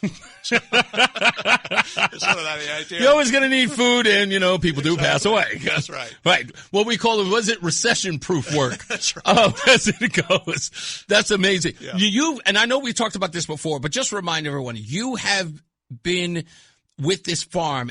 I know I'm going to remember this right. You did not start with the farm. Did you come back to the farm, or have you always been here? Well, I grew up on the farm. Right. And, went to school, would work summers on the farm, never worked full time. Right. That's what it was. And as I graduated from college, I wasn't quite sure I wanted to settle yet. And so I ended up working on a farm in Holland. Wow. In Apple Orchard in Holland. And I spent a year there, and I got a full year's experience in the orchard from a different perspective, which for me was great because I began to see it all come together, having worked part of the season, and then all of a sudden you saw how it connected. And, and being away was good because it gave me a perspective. So when I came back in 1980, I decided that, this is what I want to do. And, and you have to make that commitment. And if you're in this kind of business, agriculture is a big commitment and that's why you do see the family farms that are around. You see that sort of that stick-to-itness and sort of hanging in there during the tough times. Yeah. And we do have a number of family farms in Connecticut that have been around for a long time, and it's a real legacy. The reason why I find it so fascinating is just because anywhere in life, I'm a big TV guy. And the stories you always hear about family legacy is there's always that one kid that says, I don't want to do the family business. He's the one who wants to be the artist or he's the one who wants to do something. And everybody's like, no, you're going to work in the restaurant. It's like everybody's going. You're supposed to sort of follow that trend. Do you find that difficult, especially the way the trends of which young people are choosing jobs? Right. Are you having that difficulty sort of keeping the family in the family business? Yeah, I think that's always a challenge in a family business is finding someone in the next generation who wants to, get involved and be sort of that part of that legacy and moving it forward. And, it helps to have a big family. Yeah. Because it gives you a better chance. Then you got to pick of the litter, so to speak. Yeah. And right now, we're kind of unique, too, because we incorporated in 1949. So we're a corporation with shareholders, and our shareholders are family members. So right now we're over 220 family shareholders. Holy moly! Now the majority of stock is held by roughly 30 to 40 members. So it's not as diverse as you'd think, but it's still think about it, it's pretty diverse. Yeah. In that ninth generation, I'm the eighth generation. Ninth generation, there's 90. So within that, there's a good chance that we're going to find one or two that want to come back into business. 90 people in the ninth generation? Yes. Yeah. Goodness gracious, do you people have cable? How many kids do you have? 90? Well, think about it. In 1949, it started with 6 siblings. Wow. My grandfather had 2 brothers and 3 sisters.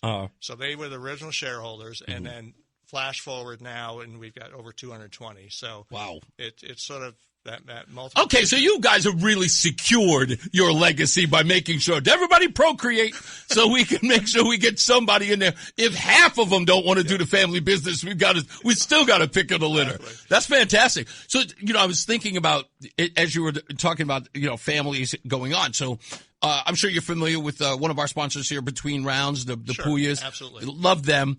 And, I watched, I've heard their legacy, starting with their dad and the dad and brother started now. It's a father and son business. Chris, the son, is about to take over. Yeah. And Chris doesn't have any kids yet. Will you talk to him?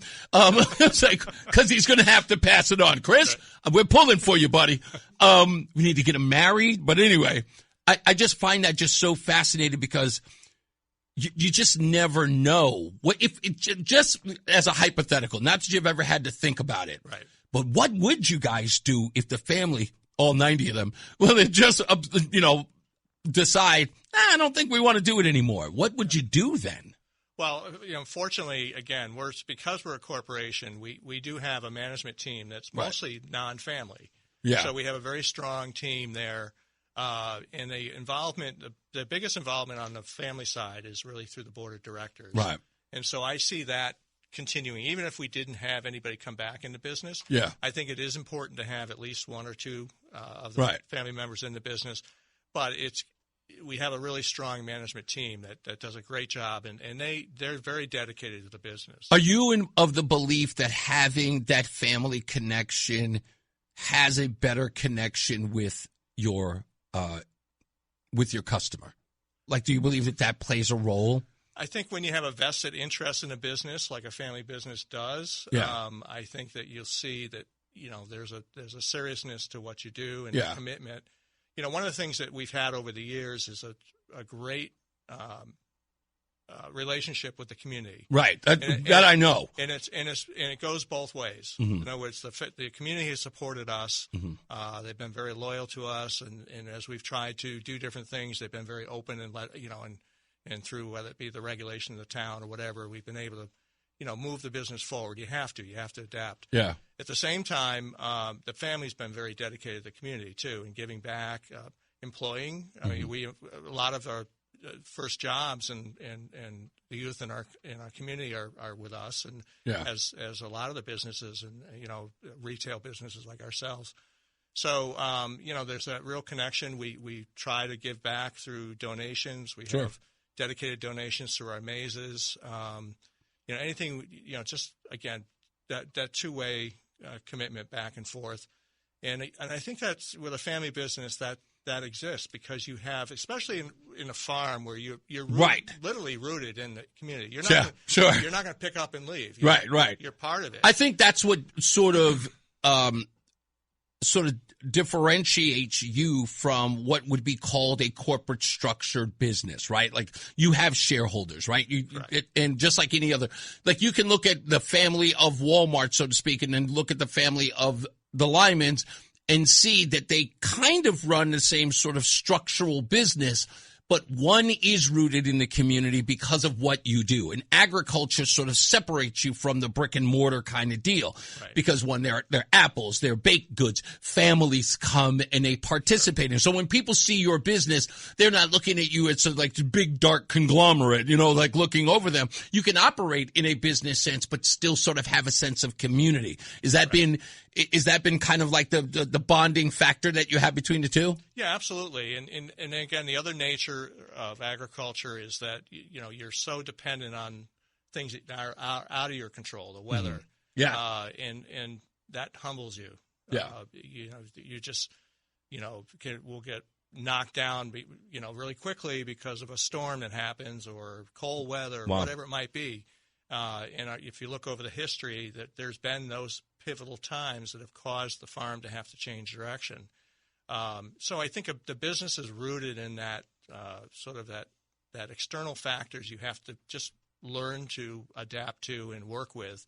And so agriculture is not, it's not for everybody. Yeah, no, I know. And, I've heard people say it's one of the biggest gambling industries there is, because think about it. You're putting all your money into a crop that you have no idea how it's going to turn out. Yeah. It could be awful. I ask you this, and in the next break, I want to get into all the festivities that are coming up. But I've always been fascinated by orchards.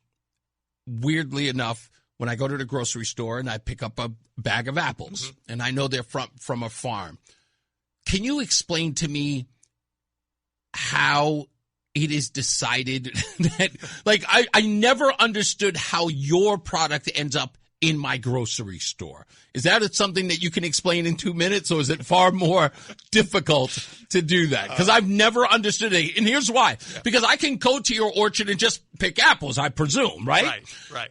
Or you can distribute them, because how many acres do you have, by the way? What do you, like 900? Well, 1,100 acres total, yeah, which includes golf courses as well as orchards. So, the orchard itself is about 200 acres. Okay. So, and you are I guess, distributor or do you have a distributor of your apples, I presume, right?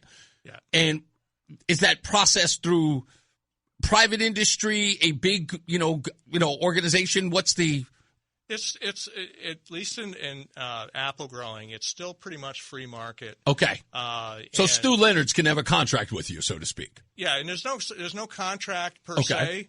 It's really the almost a verbal commitment, a relationship you build. Okay. I will say in the produce industry, those relationships are actually pretty strong. Okay. And there's a loyalty, generally speaking, to the produce buyers, to who they work with. And there is definitely a strong interest in working with local farmers. Right. Especially during season, because they do promote that, and that's important to their customers. We work with Big Y, and they're phenomenal with their local program, and they're and so when you work with someone that's committed like that, it makes it very. Because I think it's great. Well, one is produce; it's perishable. You don't want. Right. I'm not going to lie. It's like sometimes I'll pick up a bag of apples and it'll be from Seattle, and I go, I would rather be as local as possible when picking them up. So I never really understood. Like how that works. Is it a bigger risk for you to be selling your apples way across country? It's like that's I would hate that. But if it was the only way that I can actually sell them, if that was my only, way to get them sold, I got to do what I got to do. Right. And that's is that the ebb and flow of this business? Yeah, well, the interesting too is Washington State. One state produces over 50% of the apples in the country. Yeah. And it's really a couple counties. I mean, it's phenomenal. It's unbelievable when you think about that. So point is, with all that production, they have to market across the country. Right. And so they work really hard to, make inroads into our markets. And they've done a good job, unfortunately, because it does hurt us and our opportunities. Sure. They can't beat out the local during season, because there's a commitment from the grocery stores to, feature the local. Yeah. But when you get into this time of the year, whether it be winter or spring, it's harder to keep market share or shelf space for the local, because Washington State has such a strong program. Wow. And they've got all the transportation costs that they put into it as well. Right. So. They're bigger, I would presume, right? Well, there are a lot of small farms, but they're cooperative in terms of packing houses. Oh, okay. And their marketing is much more concentrated, focused. So yeah, the apple industry is a very interesting industry, but I find it fascinating. Yeah, I'm incredibly probably not much different than other agricultural commodities, right? But it is very unique in many ways. Yeah, exactly. All right, we're going to take a break. We're here with John Lyman of Lyman Orchards. We're going to talk about the 285th anniversary coming up this week, the 16th, right? 16th and 17th. All right, we'll talk about that and much, much more. And he brought goodies. I'm going to tell you about him when we return. Mark Christopher's here. He is in the BPS Lawyers Traffic Center. Hey, Mark. Stay locked in. Reese on the radio is on WTIC News Talk 1080. We are back and we are live. We got BPS Lawyers Traffic Center with Mark Christopher coming up in a minute, but we're here live if you're just joining us with John Lyman John Lyman, I put an S on your name, from the Lyman Farms Orchard. See, I'm screwing it up again. It's either one. It's either one. Oh, it is the both. Okay. It is, yeah. Lyman Orchards, and I'm eating the peanut butter cookies, which, by the way, you guys make on site, right? We do, yes. Everything is made on site. Not everything, but we make a lot. What isn't made on site? Well, just so I know not to. Well, you can't tell. Can you not tell? No, there's something like vegan and gluten-free we bring in because. Oh, okay. Because there's a process to all of that. Okay, you make just the raw stuff, the good stuff, with the gluten in it. That's the good gluten. All you gluten people out there, I feel bad for you. I do. I do. We actually have a friend who cannot eat gluten. A good friend of ours. I feel bad for him all the time. But because he's my buddy, I always want to slip him some gluten. But, that's kind of probably a bad thing. I love you, Adam 12. Just want to let you know. I do. But we're here. We're going to talk about the 285th anniversary, what's going on there. We're going to get a confirmation on something that John refused to tell me when we were talking earlier. And I'm hoping that he's going to do it. So I'll get him to confirm that. Also, he brought me a very wonderful gift that I'm going to get framed. I have to ask you about it, and I'm assuming because you know me and what I talk about on the show that you thought this was perfect for me, and you couldn't get it more right by bringing this to me.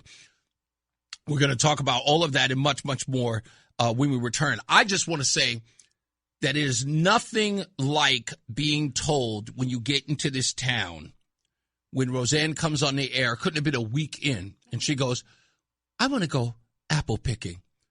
And the phones went crazy. You got to go to Lyman's. You got to go to, have you been to Lyman's? I'm like, who are these people? Why is everybody screaming at?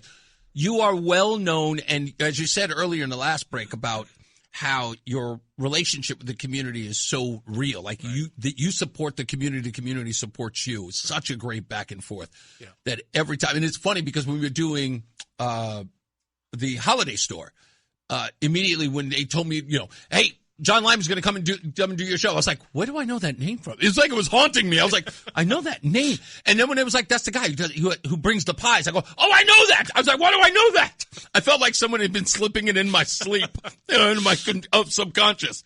But you are well known. It's like you are so well known. The new guy comes in here and knows exactly who you are. So I promise I'm going to get Roseanne out to the orchard so she can pick apples. For sure. Yeah, I don't know. Strawberries, blueberries, peaches, pears. Yeah. You see her right now, right? You saw that move? Yeah. She's ready. She had a little tinkle going on right ready. there. She's excited. All right, we'll be back. John Lyman from Lyman's Orchards is here. We're going to talk to him. Mark Christopher, he is in the BPS Lawyers Traffic Center. It's Reese on the radio on News Talk 1080 WTIC. We're back and we're live. John Lyman is here from Lyman Orchards. I'm finding out so much stuff about it. You have no idea. People always ask, like, why does Reese ask all those weird questions about a business he's never going to get into? I am naturally curious about things that I don't do because I would have never thought in my life that, like, I knew that I was going to be in radio, but I could think of a million different jobs that I could have had I known about them. Mm-hmm. And I'm fascinated by people who choose the work that they do. Okay. You know what I mean? That's always been interesting to me. Right. Because some people fall into a work that they love. Mm-hmm. Others are naturally drawn to it, if that means anything. Was that and you said you went to Holland to go work on an apple farm. Right. Was that just because you needed to get away from the family because you wanted sort of an how do I describe it? Sort of an independent experience in it? Is that the reason why? That was probably the primary reason. Mm-hmm. The other thing, I did want to travel, mm-hmm. And so I thought it would be great to go to Europe and travel, but also work so that it wasn't going to be run out of money after a month type of thing. And we had connections with one of our employees was Dutch, mm-hmm. and he went back every couple of years, and so he had connections, right? And through him, I was able to reach out, and the guy I worked for was very open to saying, "Come on over, and right. yeah, we got a job for you." So that actually gives you an opportunity to sort of, one, be away from home, travel, experience the world, work on a job that you may indeed come back to. So you come back with some sort of experience and some backbone. Yeah. Was that a plan? I was hoping that something like that would happen. Okay. Let's put it that way. You have to remember, too, this is 1979. Okay. So you think about the country during that time. Yeah, sure. And, in fact, the night before I left, President Carter gave his famous Malaise speech. And so I left the country with pretty depressed about the whole situation. Wow. And in fact, one of the first Americans I met when I got over to Europe was on the train when I was going to Holland, and the guy, he happened to be, I think he's probably from Georgia. He says, "Did you happen to hear the president's peanut butter and jelly speech last night?" Why would he call it the peanut butter? I have no idea. That's hilarious. Yeah. That's a great name for it. Yeah, it's better than the Malaise speech by exactly. far. Anyway, so quite frankly, I was kind of 19 years old, not sure what was going on with the world. It was pretty crazy. Yeah, heard all these things about how Europe hated Americans, and I got over there, got into the rural section of Holland, and it was completely opposite. They still loved Americans. They appreciated what Americans did during World War II. Wow. And they were fascinating hearing about our family business. They made me more loyal by just the questions they asked. Yeah. And saying, of course, you're going to go back, right? Right. Of course, and sort of gave you a degrry of reverence for your family. Exactly. Yeah. Wow. That's incredible. And I did a lot of reading when I was over there. And I tell people I became a patriot in the year I was away. Wow. I really did. And I came back and I was saying, this is it. I want to come back and I want to get into it. What a great segue. 285 years. So, I mean, talk about a dedication. Right. You've done this now yourself. How long? Since 1980. So 1980. 46 years. 46 years. And, of course, I kind of joke with people. I was born into it, right? I was, I was born on the farm. But as a career, 1980. Wow. 46 years. You're going to be celebrating the 285th anniversary. What do you have planned at you're doing it all year, but there's going to be a huge celebration, I guess, that coincides on the 4th of July with the 250th anniversary of the nation. Right. So, we're doing it next weekend on the 16th and 17th. And we chose that because, again, we got the Independence Day, big celebration for the country, which will, as everybody will be participating in that. Right. But we want to do somewhat, different. And, it's really a family activities throughout the day. We'll be on the grounds of the Apple Barrel and at the Apple Barrel.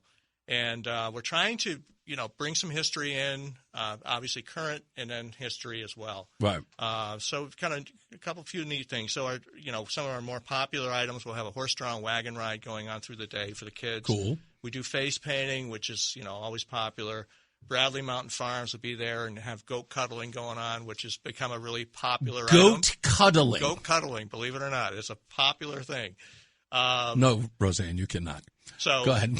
We'll have we actually are having some characters from the East Haddam strolling characters. They'll be there in period.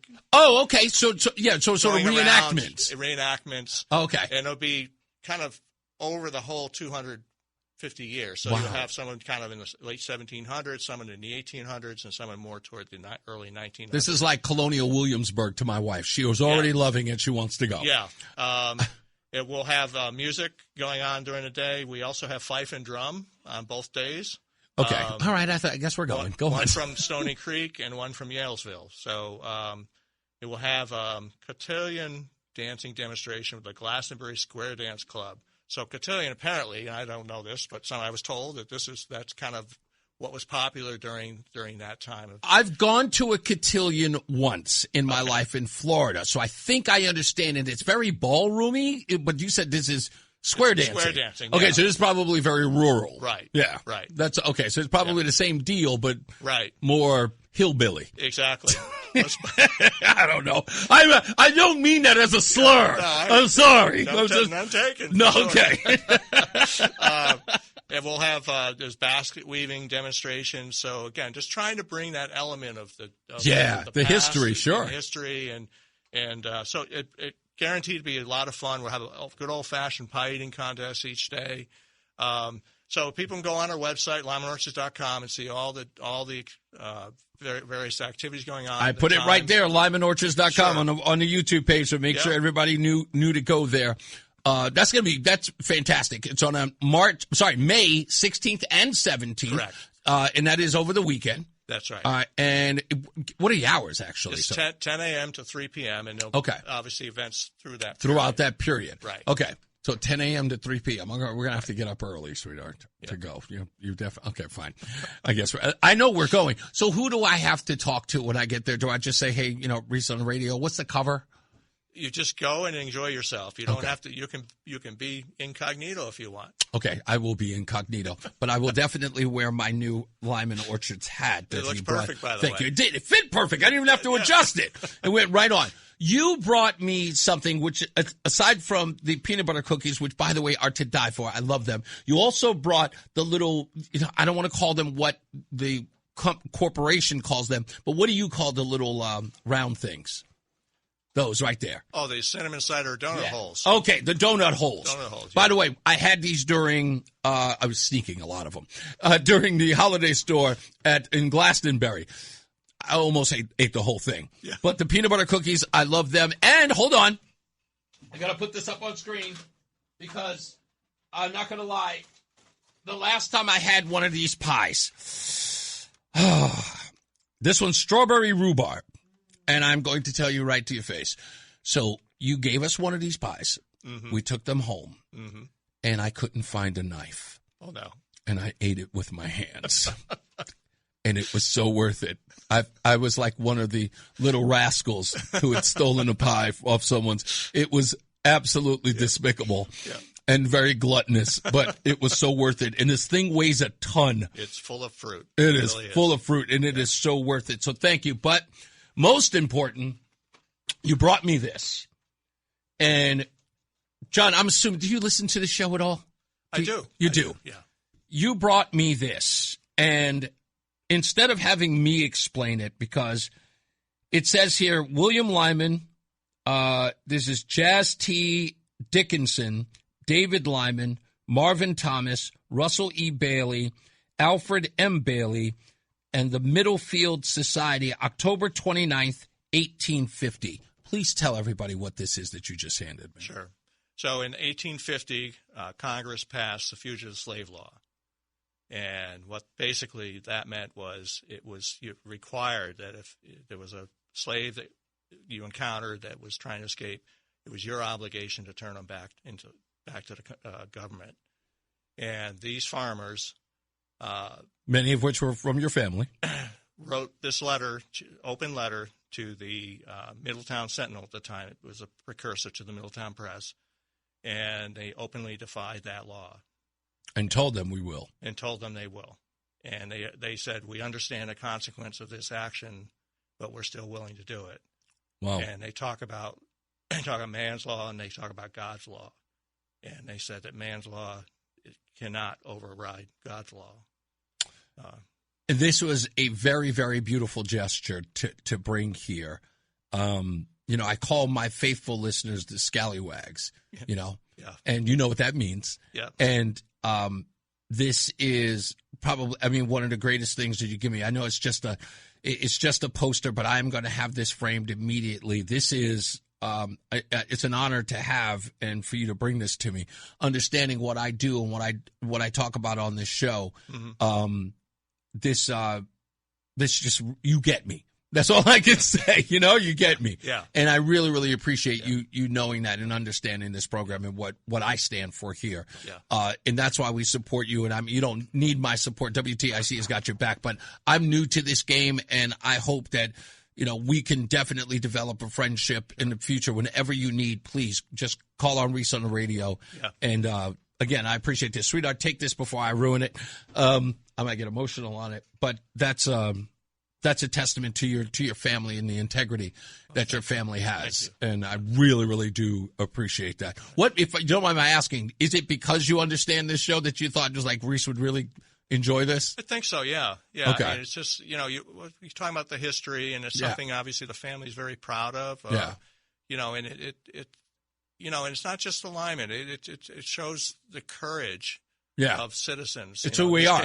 Case the farmers the farmers who were common sense, and they saw something wrong and they stood up and said something about it. Yeah. And willing to risk everything. And it's it's just a reminder. It's a good reminder to say that's our job as citizens of this country. I think that what that says, that letter says, is a testament to 285 years of long-standing tradition and your station here in Connecticut, right? You don't look that down the barrel and say no, because in essence, you're saying to them, we will suffer the consequences of that. It could have destroyed, right? We would not have a 285-year legacy of the Lyman Orchard, right?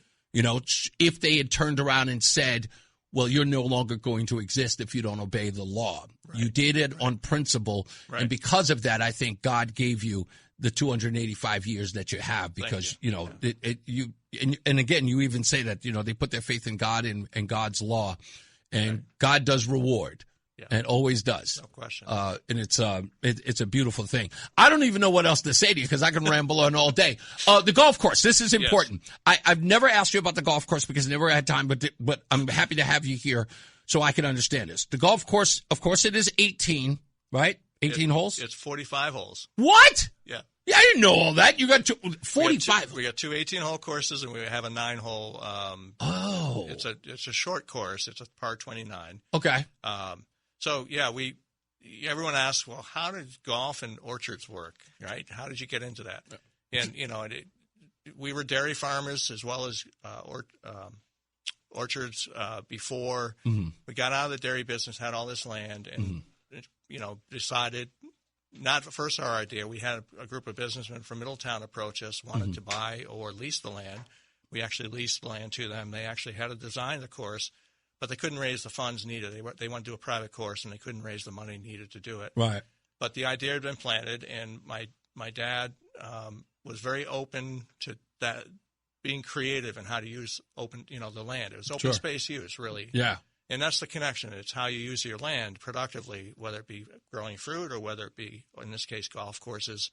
The family's committed to the land and the use of the land, finding creative ways to use it as opposed to selling it, developing it. Yeah, that was a brilliant idea because it's not a private course. Is it a public course? It's a public course. We have membership, but it's a public course. Right.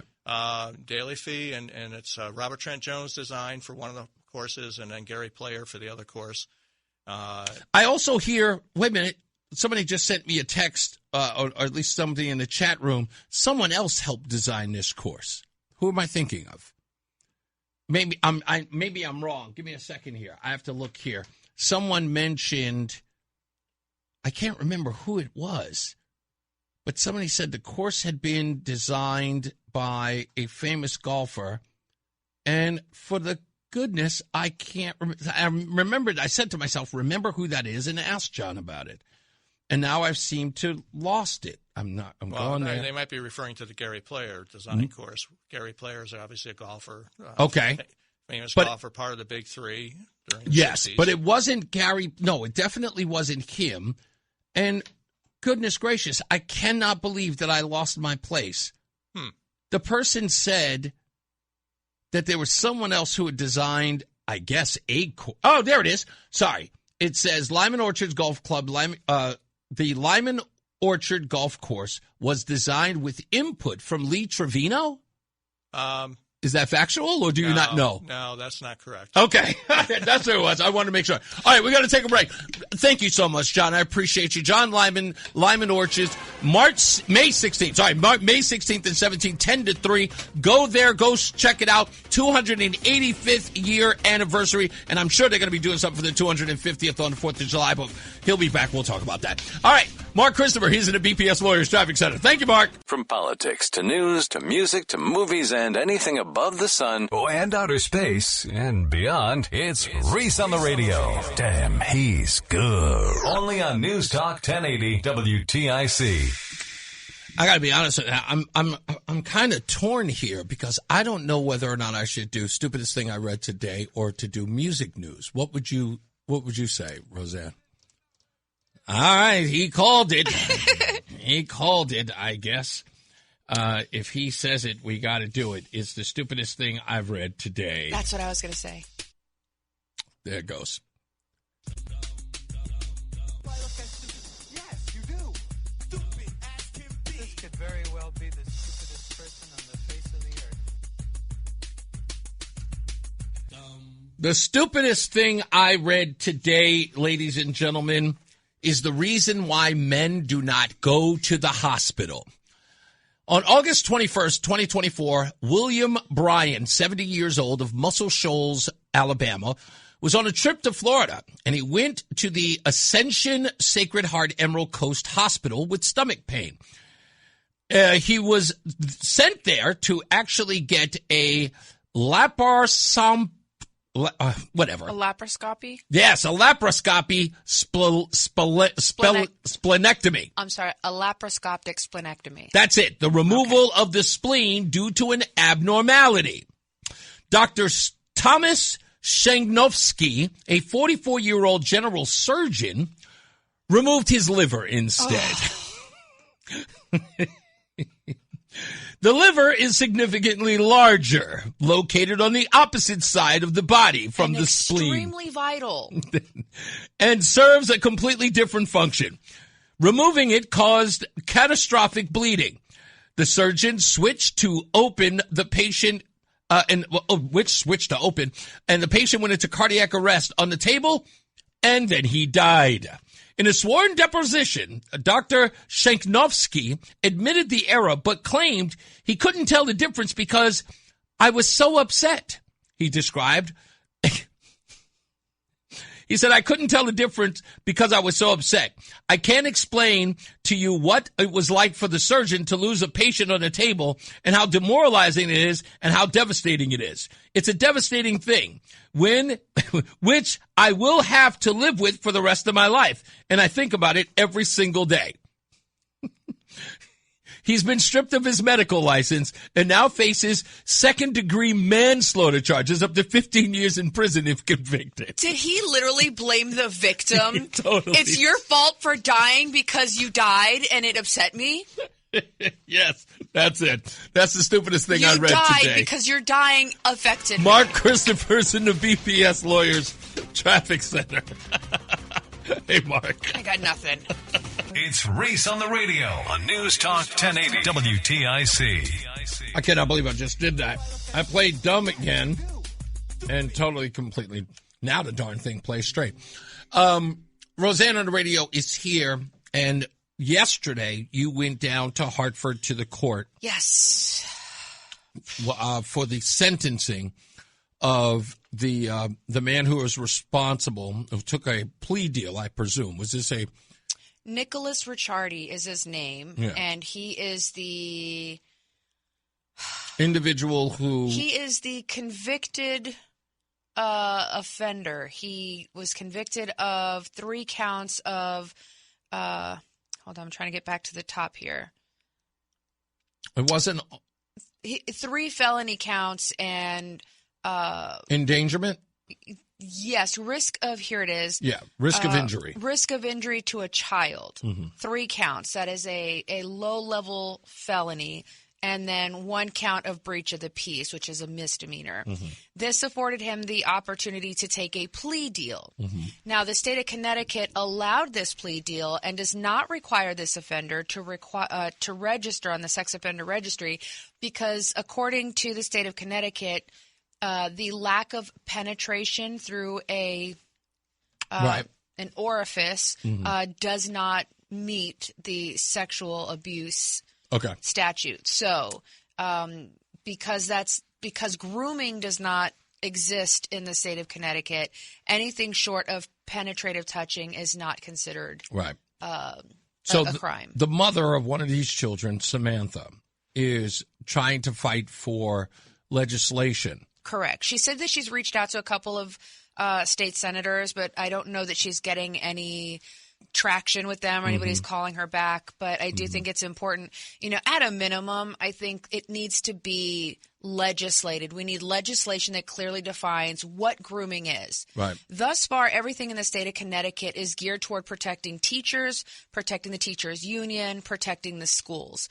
There is nothing protecting children in the state of Connecticut right now. Now, look, I mean, they can get a mandated vaccine, but, that's it. Now, look, I will tell you right off the bat, I believe that this is by design. I believe that Connecticut and Connecticut lawmakers have a problem and an inability to protect children here. I don't think they want to. Yeah, I totally Children agree are with you. viewed as pawns and disposable. Yes, absolutely. I believe that is in the nature of what we are seeing here in so many ways. And I saw this, I was playing this before. I'm always very interested when politicians or talking heads talk about children the way that they do. This is Doug McCrory. I want to know where our kids are and who's educating them through you.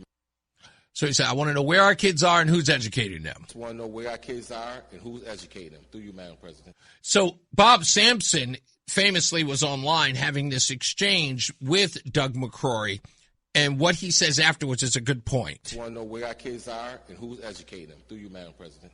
Thank you very much, Madam President. I just want to suggest one more time that the gentleman keeps referring to this as our children. The government, they're not the government's children. These are the children of the parents, many of whom are with us today. And frankly, I find it objectionable, with no disrespect to my colleague, that they keep being referred to as our children. And I believe that there's a reason for that. This happened way back in the day in 2012. Melissa Harris Perry. We have never invested as much in public education as we should have because we've always had kind of a private notion of children. Your kid is yours and totally your responsibility. We haven't had a very collective notion of these are our children. So part of it is we have to break through our kind of private idea that kids belong to their parents or kids belong to their families and recognize that kids belong to whole communities. Once it's everybody's responsibility and not just the households, then we start making better investments. The children of the community are the children of the community. That's exactly what that sounds like. Now, this is something that this is the utilization of language intentionally to normalize behaviors or patterns that we know to be incorrect, right? If you get used to hearing something politically correct, it is now normalized. Everybody uses PC or politically correct, and you have to work within that framework in order to be socially acceptable. It's the zeitgeist. And so using something like our children, no offense, I don't want anything to do with anybody else's children. I like mine. And I barely only half the time. only like them a little bit now that they are all legal adults. So I personally do not want this to be the community's children. Those are not I can't spank that child when they misbehave. Right. I can't give that child an allowance. I can't go to the school and talk to the teachers on this child's behalf. Right. Those are not our collective children. They do not belong to the community. They are members of the community. No, they don't belong to the community. The people who are saying this is always people in government, that they are our children, that they get to dictate what they learn, how they learn. We wouldn't have this homeschooling bill signed into law if these politicians didn't believe that they have the right to your children. You give birth to them, and then they become ours. That collectivism is a huge part of what government overreach is. I remember famously Elizabeth Warren saying, remember the controversy of you didn't build that? Obama had sort of taken the words of Elizabeth Warren talking about, the employers or people who own businesses. You may have built your business, but you employed the people that we educated. You get your trucks move on the roads that we paid for. You didn't build that. That's the socialist mentality. That's the socialist mentality. Right. So that's what they mean when they say they are our children. Now, in that regard, the most important thing we need to recognize here in Connecticut is how do they feel about children? It's very obvious how Connecticut feels about children. You let them die. You let them be murdered. You let them get molested and raped. You deny the parents the autonomy to educate and protect the health and livelihoods of their own children. The state government in Connecticut has more control and power over your children than a parent does. And they want more of it. And it's very evident that they don't care. What is it? DCF? DCF is a crap show. I can't say the word I really want to use. Mm-hmm. What is it? Office of Children's whatever. Yeah, whatever that is. Yeah. Garbage. The lady on one hand is talking about how much we love our children and protecting our children when requiring DHS to now take control of homeschool children, but then turn around and allow this pedophile, this tickler, this child toucher to run around, the guy who likes 6 and 7-year-old little girls, right? That same organization wrote up a letter in his defense because of what a great teacher he was. So these are the people that want our children. Do me a favor. F all the way off. Stay away from my child. In fact, stay away from all children. I would much rather have a random homeless person look after my child than to have these educated people anywhere near them. And I believe that the biggest problem with that is the permissive behavior to exploit or to introduce children to some of the most depraved ideologies. Allowing this gender confusion in schools, allowing textbooks or, library books in a school where children have access to it, having drag queens come in and do lap dances and read to the kids and normalizing all of this crap and encouraging like that stupid church. I can't even call it a church, that stupid cult that helped that girl help the girl get that binding stuff, and the girl killed herself. These are the people that I was off on a tangent. That's okay. The bottom line is that we need to come to a place where I think that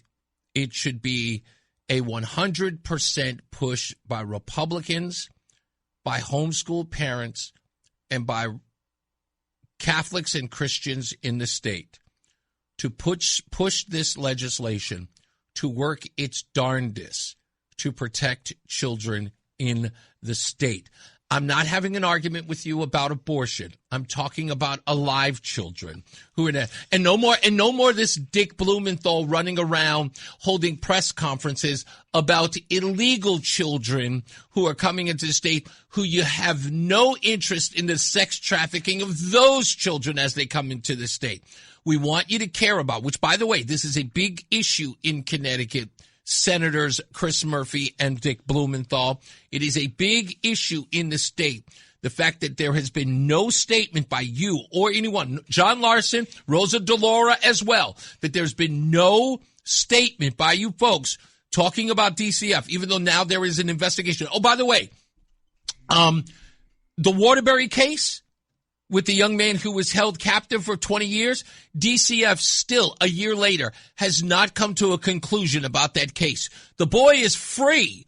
It's been a year since he's released himself by setting his home on fire, and DCF still doesn't have a report on it. This is unacceptable. Children in this state are dying, and they're being accosted, and they're being abused, and no one's doing anything about it. Go ahead. The lack of statement is the statement. That's number one. That's true.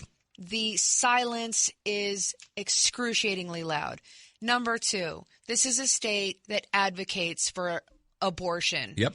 Up to and beyond, even as evidenced beyond the date of birth.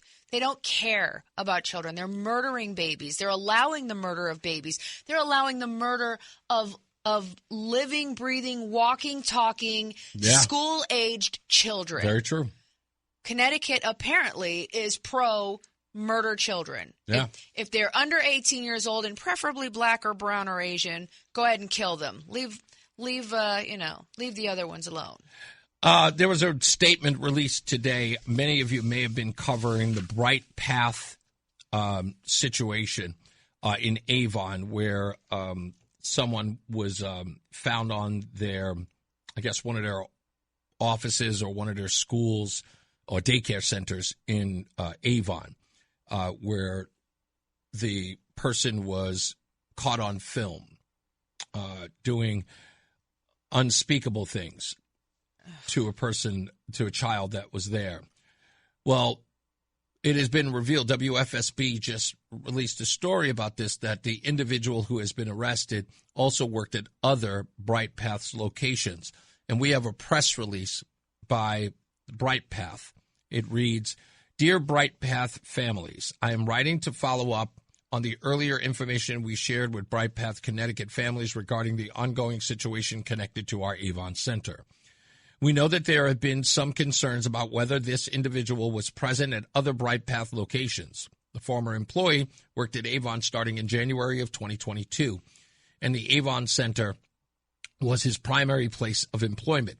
We have been carefully reviewing our records following this incident and confirmed this individual's full employment history. To ensure we have the most accurate information, we have undertaken both an internal and external careful review of our records, which spans a time frame of 4 years. Our preliminary review, which is still ongoing, indicates that he filled in temporarily at our Simsbury, West Hartford, and Park Road and Windsor centers for a limited number of hours, and we are not aware of any allegations or complaints concerning this former employee related to the temporary presence at these locations. We have shared this information with law enforcement and regulators and have continued to work closely with them." That is the statement that they released. Now, on Tuesday, we are going to have, I think, one of, if not two, of the lawyers who are representing the families that are involved here. And I will tell you this, from what I am gathering from one of the lawyers who I met last night, he was one of my guests at the debate, the number of families will shock you. Yeah. But it's atrocious. Yeah, we will talk about this next week, Tuesday, so stand by for that. Any other reporting on this, please stay tuned by following Mark from West Hartford on X. He is on this story diligently on the ground. He's getting all the information that he can. Again, go to Mark Walsh's X page, Mark from West Hartford. Follow him now, because he has done a lot of great on-the-ground reporting, getting all of that stuff there. Donald, no, not with us. There's a debate with another organization tonight. In fact, I might even look that up, so I'll make sure that I inform you if you're interested. So we will get to the bottom of that. Like I said, we'll have one of the attorneys who is representing a number of families that are in this case in Avon. And we've got to get something done, and we got to get it done yesterday. All right? So stand by for that. We'll get to the bottom of it. Mark Christopher's back. He is in the BPS Lawyers Traffic Center. Hey, Mark. The Odyssey app lets you jump back to the moments you missed from WTIC News Talk 1080. Download the free Odyssey app, search WTIC News Talk 1080, and tap earlier today to get started. And now it's time for... Now, what have we learned? What have we learned? What have we learned from this little fable? So what have we learned, if nothing else, children? So what have we learned, huh? So what have we learned from that? So what have we learned here today? What have we learned so far? Roseanne, what have you learned today? That I am going to Lyman Orchards, and I'm going to get honeyberries and peaches and pears and apples, and you like the peanut butter cookies. I learned that Connecticut hates children and wants them all dead. Wow. Tell me I'm wrong. Just saying. Go Just ahead. because they don't use those words. Connecticut's for dead children. I don't know if that's that was harsh, but that should be the new motto, apparently. What else did I learn? Reese likes to talk about stuff that he doesn't know anything about, which is like 3 whole subjects because you know everything, and it's kind of annoying. Let's see. Nothing? The dumbest thing you just read. Oh, yeah. The doctors oh my gosh. can confuse a liver with a spleen. Doctors don't know where your liver is. Russian doctors. I think he got, you know what? He got a Temu degree, yeah. That's where he bought Hakeem Jeffries, apparently. What else did I learn? No? Yeah. It's okay if you... Oh, gosh. We had such a great debate last night, and I am so proud of you. And what I learned is that anything that you put your mind to, you can make happen. And that makes me extremely proud to be associated with you. So, thank you. You're welcome. Do you know what I learned today? That I am a major pain in the butt. You already knew that. I didn't. Here's what I learned. I learned this from Kate. Kate writes, I want to hear more from Roseanne.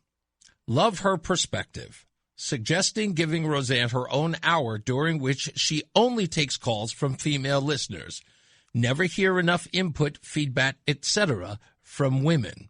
That comes from Kate. That's what I learned today, is that Kate wants more of you, which sounds like she's saying less of me, or at least you getting an hour on your own. Why does it have to be about you? Why? Like, she didn't say anything about you, but you had to make it about you. I'm making it about me because... It's Reese on the radio. No, it's just your saying, show. because I find a way to make it about me. Right. No, I think that's an awesome idea. I think the ladies really like you. No matter where we go, women walk up. In fact, the twins yesterday, those sisters walked up, I guess that's one and the same, walked up and said, my sister just loves Roseanne. She wants her on more. And then her sister walks by me and goes, you should have Roseanne on more. I think women really, like, women don't generally listen to talk radio. It is a bunch of old guys dragging on, talking like this. Is that my show? Is that my show? That's why people like you. Okay. But having a woman on that is mean to you just makes more women want to call in and, it's fun. I guess there's something there. There must be something to it. Let's get another check of traffic and weather. Mark Christopher's there. He is in the BPS Lawyers Traffic Center. Thank you very much, Reese. What's up, everybody? You know who it is. You know who it is. You know who it is. It's Reese on the radio. Frederick Douglass of the 21st century. It's WTIC News Talk 1080. All right, we're back. Reese on the radio, Roseanne on the radio. A wonderful week of broadcasting we had this week. It was a lot of fun. I want to thank all the guests that we had. Let me see if I can go through the list here for everybody we had this week. Let me see. Who do I have here? No, I've got Roseanne with physical therapy, so that didn't work. Oh, Peter Lamage. I want to thank him coming by on Wednesday. He was great. And then, of course, we had a debate yesterday, and then John Lyman. So, yeah, that's it. That's what we had. John Beckman says, I learned that when I visit Lyman Orchards, I will play all 45 holes in one day. Well, you know what? I totally get that. Bring your behind on to this part of town there, John Beckman. You're not working. You're a retired stiff with a whole bunch of money. You should be coming into Connecticut during the springtime. And I can see you, John Denver, looking behind. Come on over here. Yes, he looks like John Denver. You got to see the haircut. Should we buy him a T-shirt? A T-shirt of what? His favorite. Oh, Michael Jordan? Yes, of course. Hey, that'll drive him nuts. So we don't have anything planned this weekend. We don't. Everything always comes up later. Yeah, it does. You know that. Mother's Day is on Sunday, so we wish all of the mothers out there and grandmothers out there a wonderful and joyous and the Mother's single Day. Fathers, too. They have Father's Day. Yeah, but, they're acting like mom, too. No, they're not. They're acting like men. Well. No, they're acting like men. I hope that they are. Just mothers. Mothers, all of you grandmothers, definitely. Great-grandmothers. Happy Mother's Day. Enjoy. Sweetheart, did you figure out what it is you want to do for Mother's Day, or do you want me to figure it out I thought for you? You said you already had something I'm planned. kidding. Of course I have something. Oh, gosh. I want to just...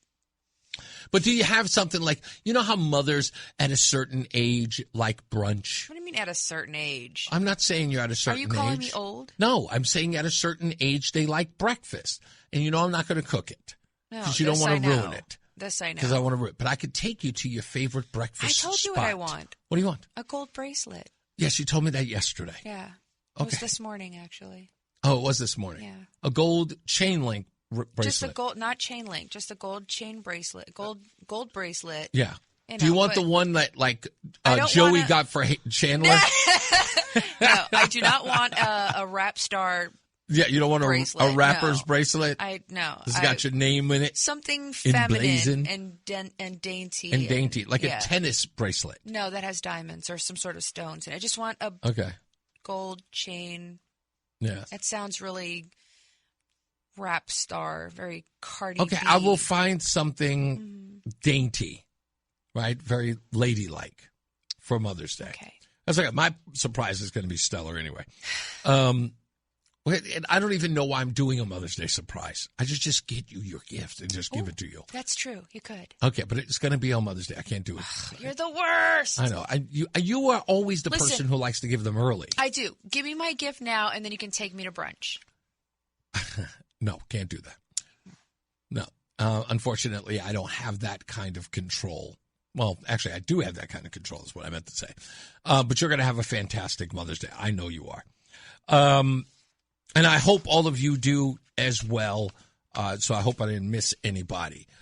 With that, we don't really have anything. I'm going to check out what all of these UFOs are with the released documents today. That was crazy with Donald Trump releasing all these UFO files. Yeah, all those people that made fun of all those. I'm not talking about the probed, like I was pro, but those people might be a little extra. But everybody who said if you saw a UFO or you thought you saw a UFO, you were some sort of freak or weirdo. But now, your face. I always tell people a true understanding of believers and non-believers of UFOs. If you want to capture it in a moment of who we are as people who are skeptical, right, versus people who believe, it is the moment in Independence Day where Randy Quaid is getting served coffee by his kids because, he's an alcoholic. And they're trying to sober him up. And it's about to be the oncoming apocalypse. The aliens are about to destroy everything.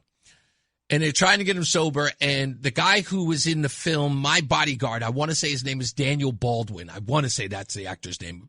But anyway, I know his last name is Baldwin, but he's not related to Alec and all of them. Not those Baldwins. Anyway, they're looking for pilots. And Randy Quaid's character is a crop duster. And he goes, I'm a pilot. And the guy goes, yeah. He goes, yeah, I'm a pilot. And to be honest with you, I can't wait to go up there and get them some feedback, some payback. I apologize. Because throughout the entire movie, he told everyone that he was abducted by aliens and probed. And everybody treated him like he was some sort of a wackadoodle. But the moment that he says that to the commander, played by Baldwin, and says, I can't wait to get up there and go get me some payback, they look at him like he's crazy. They forget that they're in the midst of fighting off an alien invasion. Like they're here. We they're can see here. them. And they're still being skeptics. Yeah. Like the aliens are above their heads. And this guy says, can't wait to go back and get some payback. And he's the weirdo. I'm like, exactly. He's the guy who's been telling you that they're real. Exactly. So that's the kind of attitude I have towards the UFOs. I'm kind of scared. Have you seen the way those things move? Do you understand why no aliens, and if they have, you know why they always seem to just drive around and drift and never, you want to know why? Because we are the Kentucky of the universe. That's correct. Yeah, we are the toothless, uneducated, half-naked, walking barefoot, eating rocks species of the universe. They look at us that way. I'm convinced of it. I am positive that when the aliens come down here, then I'm pretty sure that they have probably hovered over our planet during the No Kings protest. This one? Are you this planet? Sure. Really? All right. These guys can't figure out what gender is here. I don't think we should land there. Just buzz by. Just buzz on by. They're cutting off their own genitals. Are you sure this planet? This one? All right. They want us Somebody to go made in. a wrong turn at Neptune. That's what I think happened. It's a good Bugs Bunny reference. That's a good Bugs Bunny reference. Steven, what's up? How you doing, sir? Hey, Roseanne, have you gotten top billing on Reese's show yet? No. Have we gotten what? Top billing on my show yet. What's top? I can make a few calls for you. It'll be called the Roseanne on the Radio Show. Okay. If you go to your Facebook page, and Reese, if you go to direct messages and X, you'll see a little promo I made for her. Oh, nice. Okay, I appreciate it. I work for free. Thank you, Stevie. Have a wonderful weekend, okay? Yeah, you too. We'll see you later. Have a good one. You got it. Jerry's in Stratford. How are you, Jerry? Hey, if them aliens come to Connecticut, it'll be illegal to use the Glock to get the Klingons off Uranus. That's true. That's true. You'll go to jail if you kill an alien. No, you know what happens if the aliens come to Earth? Lamont will build a sanctuary for them in Connecticut. They're just like the ones from Guatemala. And if they get two heads, they get to vote twice. That's right. Hey, you got time for a serious? Yeah, I'll take a serious one real quick. All right, so in New York, everyone's up and down with Mondami and his, anti-wealth, anti-productive people rhetoric, but people forget, what's he need the money for? That's right. He wants to build this massive network of early childhood education centers. That's right. And to me, what this is screaming is it's a combination. It's like a commie hadrasa, or a mix between a re-education camp. And so instead of just chanting, kill the Christians, kill the Jews, the kids will be chanting, kill the capitalists, kill the productive. That's exactly right. That's all it is. Education mills of socialism and communism. So the people who have been successful in life are being asked to fund the destruction of the city and the destruction of the souls and minds. Couldn't say it better myself. That is exactly what happened in Iran, and I keep saying it. And these financially stable individuals, refuse to acknowledge that it is their idiocy and their arrogance that is going to have us all wearing hijabs. Yeah, 100%. That's it. That's the new rule. Thank you, buddy. I appreciate you. Have a great weekend. Find out. You got it. Find out. Last but not least, let's go to Bob in Waterford. How you doing, Bob? Good. How you doing there, Reese and Roseanne? Hi. Hey, about the aliens. On Pinterest, there's a thing. It shows where you live, then it shows the Earth, it imposes, then it shows our solar system, then it shows the Milky Way galaxy, and it just keeps going. And Earth is like a snot in the ocean compared to what's out there. Right. So, I mean, if somebody thinks there's nothing else out there, they got something else to think about. I concur. Who was the science fiction writer? I want to say it's Gene Roddenberry. Nope, the other one. The guy who wrote not Asimov. Carl Sagan. Oh, Sagan. Carl Sagan. Yeah. It's the he line. He was really smart. He was, but remember the movie Contact. There's a great line in the movie and also in the book where the daughter asks Dad, "Do you really think that there's life out there?" And he says, "Well, if there isn't, it'd be an awful waste of space." Yeah. I love that line. Well, I think we have enough. And one other thing about you two, you get along so good, and your banter and everything. But every once in a while, Reese, you seem like going down the railroad tracks, and you don't hear that toot toot come behind you. Like Roseanne's going to kick your butt while you say Yes, I know. Trust me. You go on, and I can almost hear through the radio waves, Roseanne. And that's just you walking down the tracks, and Roseanne the toot toot, and you're not even going to see it coming. Listen to me. I love you guys. It's a great listen to you guys. Thank you so much. We appreciate that, Bob. Have a great weekend. Right, you too. Bye-bye.